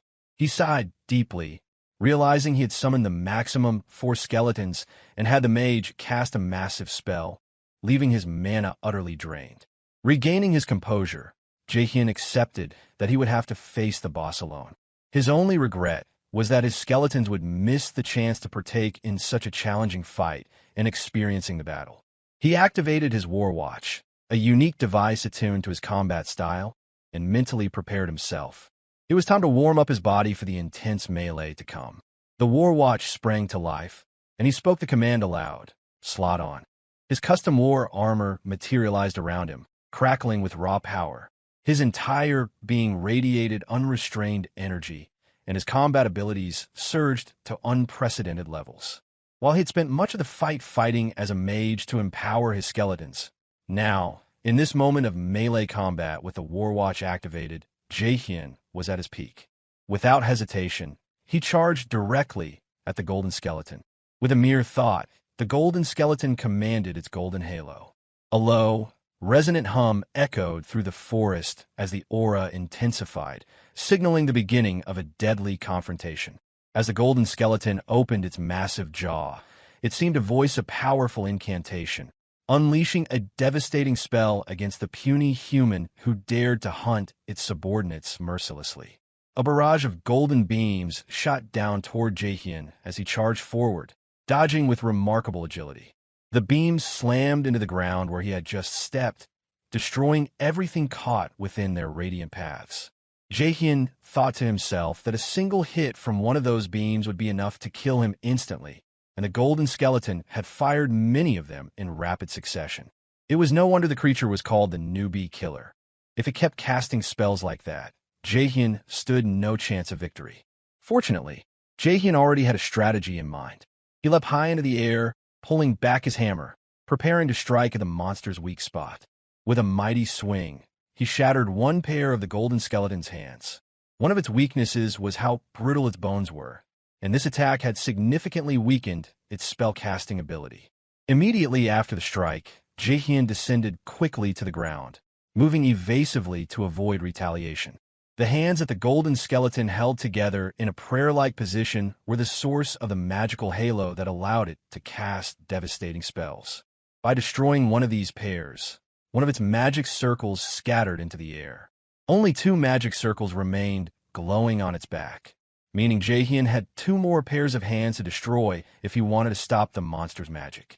Jaehyeon had studied the golden skeleton's attack patterns closely and knew that these magic circles were intrinsically linked to its hands. His plan was simple: destroy all the hands, and the monster would be powerless. Suddenly, the golden skeleton began to act unpredictably. Jaehyeon frowned in surprise as a notification appeared, informing him that the boss had locked its gaze on him. 2 more notifications quickly followed, indicating that the field boss had seen through his tactics and was now gauging his skill level. In response, the golden skeleton moved its remaining 4 hands into a complex pattern. As it completed the motion, a purplish, chaotic aura crackled across its body, mingling with its golden light. The effect was unsettling, making the monster appear both saintly and demonic. Confusion washed over Jaehyeon as he cursed quietly, unsure of what had gone wrong in his plan. Without warning, a powerful purplish beam shot forth, hurtling straight toward him. The beam's destructive force pulverized the ground where Jaehyeon had stood moments before. Fortunately, he was quick enough to dodge, sprinting frantically for his life. As he fled, Jaehyeon cursed under his breath, questioning the new attack and what the golden skeleton's true power might be.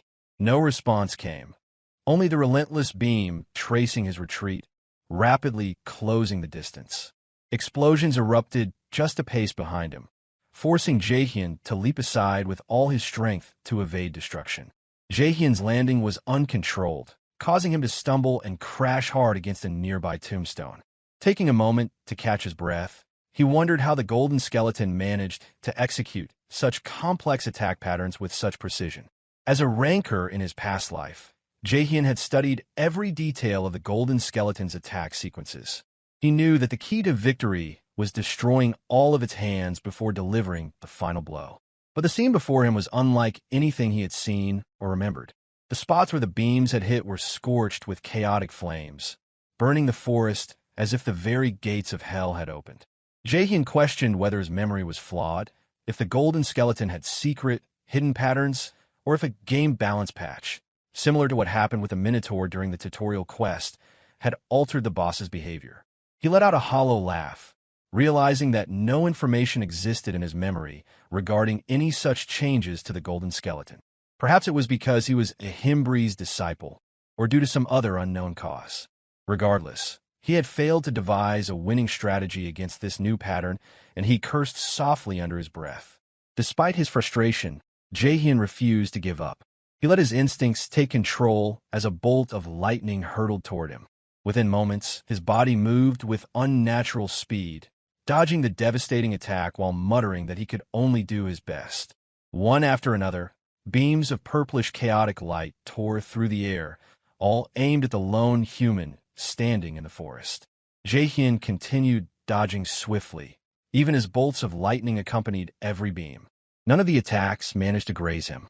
For now, he could evade the golden skeleton spells because he had learned to predict their trajectories. The problem was that dodging pushed him to his physical limits, leaving no chance for counterattacks.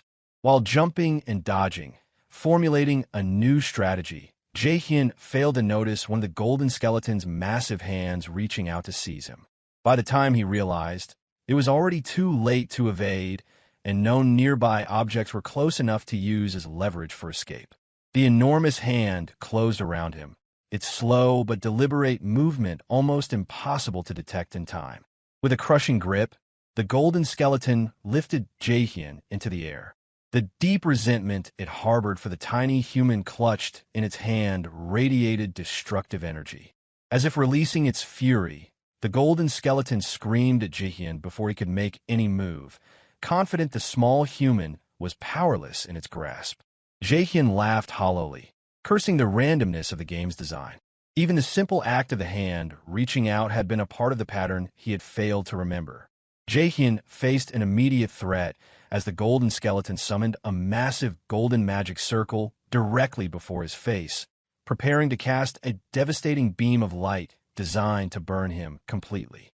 Despite the looming danger, Jaehyeon smiled confidently, recognizing this moment as an opportunity for a counterattack that had unexpectedly appeared. He quickly activated one of his most powerful skills, known as Demon's Curse. With the distance between them closing following the golden skeleton's last assault, the skill took effect, significantly reducing the boss's stats by 13%. Jaehyeon immediately freed himself from the monster's grasp and leapt toward its head with purpose. Using the momentum, he pulled his arm back, ready to strike a decisive final blow. He summoned all his strength, remembering the effort it took to find a chance to counterattack. Now that the opening had revealed itself, he was determined not to let it slip away. His fist glowed brightly with the full force of his combat abilities. Offering his thanks for the opening to the formidable golden skeleton, Jaehyeon's punch landed true, leaving a shimmering trail of bluish aura as they descended onto the ground. A deafening explosion followed, filling the forest with a shockwave. The golden and chaotic energies that once roared around the battleground had already vanished, replaced only by the glow of Jaehyeon's bluish aura enveloping the area. The golden skeleton's colors faded quickly, its bones crackling loudly before beginning to disintegrate into fine dust. With a confident smile, Jaehyeon announced to his invisible audience that the boss had been defeated. As he landed on the ground, a massive golden magic circle appeared once more, swallowing the remaining bones of the golden skeleton. Multiple notifications chimed in succession, informing Jaehyeon of his hard-earned victory and the pouring rewards that followed. Experience points rushed in, leveling him up. Massive amounts of gold filled his account, accompanied by the prestigious title Skeleton Destroyer. When the dust finally settled, Jaehyeon let out an awkward laugh, amazed at the roller coaster of emotions he had experienced, starting from running out of mana to facing unfamiliar attack patterns from a boss he didn't even remember existed. He recalled his status window and noticed that, except for stamina, which resembled that of a mage, all his other stats were impressively high for his level. His strength, in particular, matched that of a true warrior. Unable to contain his excitement, he celebrated loudly upon realizing that his thorough hunting of the Forest of the Dead had pushed him to level 36. At the same time, Jaehyeon acknowledged that if he continued allocating his stats the same way, problems would inevitably arise. Being a necromancer, he had invested the bare minimum into mana. Even with every title and piece of equipment he had acquired to boost it, his total mana pool was still insufficient to sustain 4 summoned skeletons for extended hunts. Until now, he had managed to get by with as many titles and rapid leveling pace. But now that he had more skills to use, he knew it would no longer be enough. Jaehyeon had increased his strength stats with the intention of training skeleton warriors to fight alongside him, but it became meaningless if those warriors disappeared because he couldn't sustain them with his current mana reserves. His frustration grew again as he realized he had already acquired every mana-related title available at his current level. He longed for better equipment, but lacked the funds to obtain it.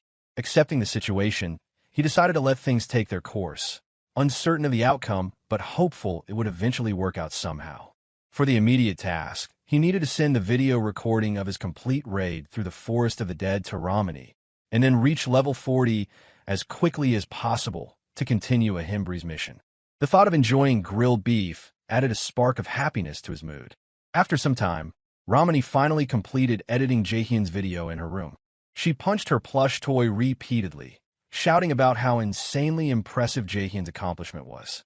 Soon after, she jumped around excitedly, continuing to praise how incredible it was that Jaehyeon had defeated a boss monster of a higher level than himself without taking a single hit. Additionally, he had managed to pull off such a feat spontaneously, without any prior practice or preparation. Once she finished expressing her amazement, she reflected on Jaehyeon's remarkable talent. The raw footage was already so impressive that her editing work was minimal and straightforward.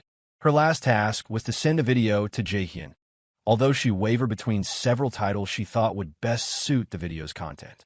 Finally, with a bright smile, she decided to send the video with the suggested title Emperor of Soul. Once the hunting trip ended, Jaehyeon returned to the Raiders Association branch at Bangsa Castle. Without delay, he made his way into Ahimri's office and formally stated his return. He had reached level 40, just as previously requested. Ahimri turned to face him, and unlike before, his expression now carried a note of expectation in place of the earlier dismissiveness. However, upon seeing Jaehyeon's battered, unkempt appearance, Ahimri gave a dry remark about how he looked like a homeless wanderer. Uninterested in small talk, Jaehyeon brushed it aside and directly asked for his reward. Inwardly, he blamed the state of his appearance entirely on his teacher. With a simple motion, Ahimri summoned a skill book, announcing that it was the promised reward. Jaehyeon accepted it, the agreed reward for becoming Ahimri's disciple and achieving level 40. A notification immediately confirmed the completion of the second stage of his quest. The reward was a skill book titled Skeleton Studies, an ultra-rare passive Necromancer skill nearly impossible to find on the market. It was exactly what he needed, offering reduced mana consumption when summoning skeletons. His expression brightened, clearly elated, and he wasted no time in using the skill book. But Ahimri wasn't finished. He took out another item, this time a ring. It was called the Corrupted Tracker's Ring, forged using the corrupted stone Jaehyeon had brought back. The ring channeled the power of the Corrupt One itself. When equipped, it granted a massive stat boost, with further enhancements if paired with a necklace of the Corrupted Tracker. The sheer value of the reward took Jaehyeon's breath away.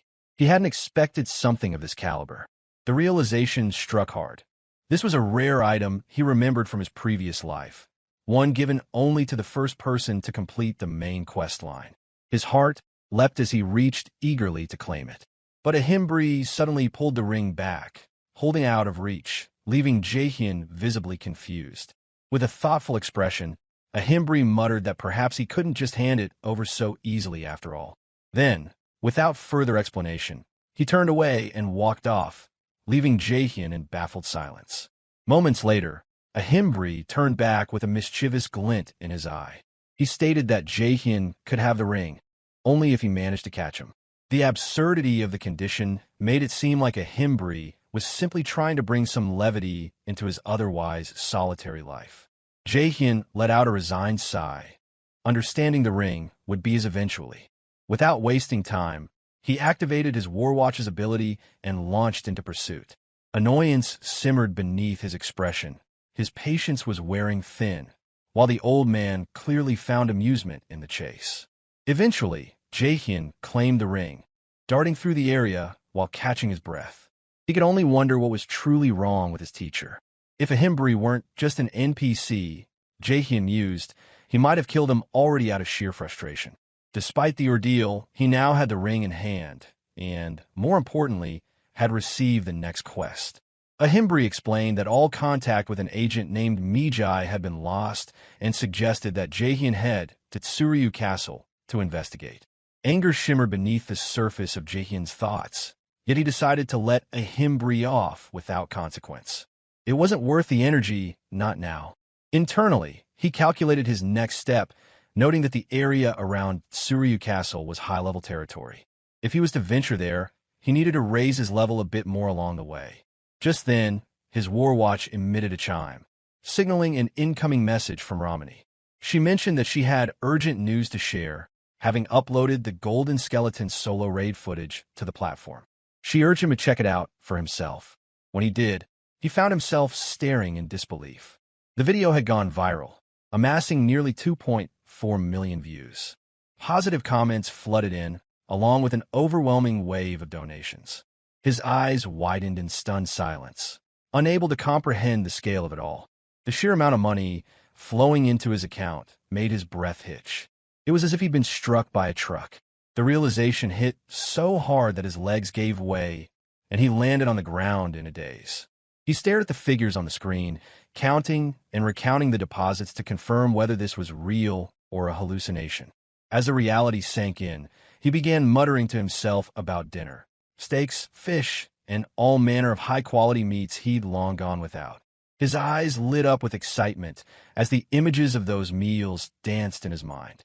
Saliva gathered at the corners of his lips while he silently marveled at the sheer stroke of luck. He had anticipated a good reaction to the video, but what he received had far exceeded anything he imagined. With the giddy joy of unexpected success pulsing through him, he decided it was time to log out and reward himself. After all, he had earned it. Just then, another notification arrived, this time a donation of 1 million won. Alongside it came a message requesting Jaehyeon's attention. It was a guild invitation sent by the scouting manager of the Thunder Hunters Guild. Recognition dawned immediately. That guild belonged to none other than his old nemesis, Jaehyeon. Memories of his past life surged to the surface. Even then, the Thunder Hunters Guild had been relentless in trying to recruit him. Jaehyeon herself had extended the offer. Back in those days, when Jaehyeon's identity wasn't hidden, members of the guild had hunted him across every corner of the map, hounding him with pleas to join them as if their own lives depended on it. Now, he dismissed the message without a second thought. Frustration leaked into his voice as he voiced his resolve. He wouldn't join them, not even if his life depended on it. Yet, even as he said it, he remembered having said the same thing once before. The bitterness of betrayal returned. His former teammates, once bound by loyalty, had eventually caved in to the Thunder Hunters' offers. Despite Jaehyeon's repeated rejections, the guild's persistence remained unmatched. Even worse, he had already been part of another guild at the time. He could still recall one of his teammates saying how fortunate he was. The Thunder Hunters Guild, after all, was among the best, ranked within the top 30. One of them had remarked that the Thunder Hunters Guild's leader came from a wealthy family, which meant that joining them would guarantee a six-figure salary.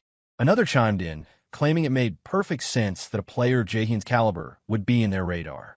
He noted that in every one of their uploaded guild raid videos, the comment sections were filled with praise for Jaehyeon alone. That teammate seemed pessimistic, almost resentful, wondering how someone so skilled ended up in a lesser-known guild like theirs. Jaehyeon had cut them off sharply. He made it clear that no amount of money or salary would tempt him into joining the Thunder Hunters. Becoming the strongest guild would eventually bring the money anyway, so there was no need to jump ship for a shortcut. He preferred to remain with his current guild, to grow stronger alongside his teammates. Someone let out a nervous laugh. It suggested that perhaps the Thunder Hunters had already begun laying the groundwork. They were simply waiting for the perfect moment to make their move. In hindsight, that conversation echoed bitterly in Jaehyeon's mind. He had placed absolute trust in his team, giving his all without reservation, only to realize too late that they never held the same loyalty. Regret settled deep in his chest as he acknowledged the truth. It made sense why they were swayed so easily. While he had outperformed them, the gap in skill had only grown wider, leaving them to fall behind and reach for an easier path. Shaking the thoughts from his mind, Jaehyeon slapped both cheeks to collect himself. Now wasn't the time to lose his head over money. He rose to his feet with renewed purpose, telling himself there was still so much to do and it was far too early to feel content. The best way to use this windfall was to invest the money he earned in becoming stronger. With that thought, he summoned his skeleton squad. Blue flames twisted into form as the undead warriors emerged one by one. The original skeleton's eyes burned with unwavering resolve, while the others stood tall and intimidating. Without delay, they all struck a battle-ready pose, clearly prepared to face the golden skeleton again.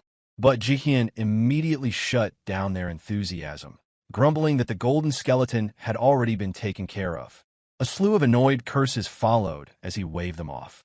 He then laid out new instructions. From this point forward, it would be hardcore training. Optimal movement patterns would be drilled, and they wouldn't be allowed to repeat the same mistakes as before. With a slightly irritable expression, He asked if they could handle it. The memory of his former teammates surfaced. He had said the same thing once. Back then, one had begged for rest, claiming everyone was exhausted. Another had whined about the intensity of training, insisting they couldn't keep up with someone like Jaehyeon. In contrast, the skeletons now stood in silence, raising their hands in agreement. No complaints, no hesitation. They would follow any plan Jaehyeon had. A faint smile pulled at his lips as he reflected on that stark difference. This was the new reality, and unlike before, this team wouldn't betray him. With a rare skill he'd just acquired from Ahimri, Jaehyeon wasted no time. He ordered the skeletons to begin the hunt at once. He had started this journey with a single, clumsy skeleton, barely able to stand straight. Now, every step he took was flanked by 3 hardened skeleton warriors and a skeleton mage, each following closely behind as he marched toward his goal of becoming the strongest bloom amidst the battlefield. Abruptly, Jaehyeon stopped in his tracks and turned to face them. He announced that their next destination was Suryu Castle, and casually added that they should squeeze in some training along the way. The skeletons, as if understanding his point, simultaneously nodded in agreement. But in truth, not one of them knew what kind of training he meant. Confusion flickered in their hollow eyes. Jaehyeon then pulled a club from his inventory, holding it up as he explained the simplicity of their training plan. No drills, no combat, just a long run to their next destination. And if any of them lagged behind, they'd be reminded of their mistake with the business end of that club. Without delay, he took off after them, chasing the confused undead with manic determination. Threatened by blunt force discipline, the skeletons sprinted in panic, a tragic consequence of their low intelligence stats. Together, they charged toward Suryu Castle, as if fleeing a deranged coach. Meanwhile, elsewhere in the game world, Jian sat in still silence, lost in thought. A fellow guild member approached her and asked what was on her mind. She didn't reply. She had just finished a brutal hunt, leaving behind a mountain of dragon corpses, and now sat atop them, unmoved and brooding. The guild member, Hachi, reminded her that the meeting was about to begin.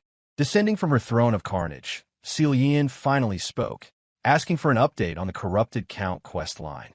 Hachi reported that nothing new had been uncovered. They still hadn't found a way to trigger the next phase of the quest. He reported no progress in the quest, and the trail had gone cold. A trace of irritation surfaced in Jian's expression as she muttered how absurd it was that the Hydra Guild was currently ahead of them in the main quest. The thought was humiliating for her. Hachi attempted to reassure her. He mentioned the upcoming meeting with the leaders of the top 30 guilds, assuming that some new information would emerge. But Jian dismissed the idea immediately. No gathering of overconfident elites was going to solve anything. Half joking, Hachi called her cold and reminded her to be careful. After all, Jian wasn't just part of the top 30 guilds. She led the very best among them. And if even she couldn't find the way forward in the main quest, she doubted anyone else had either.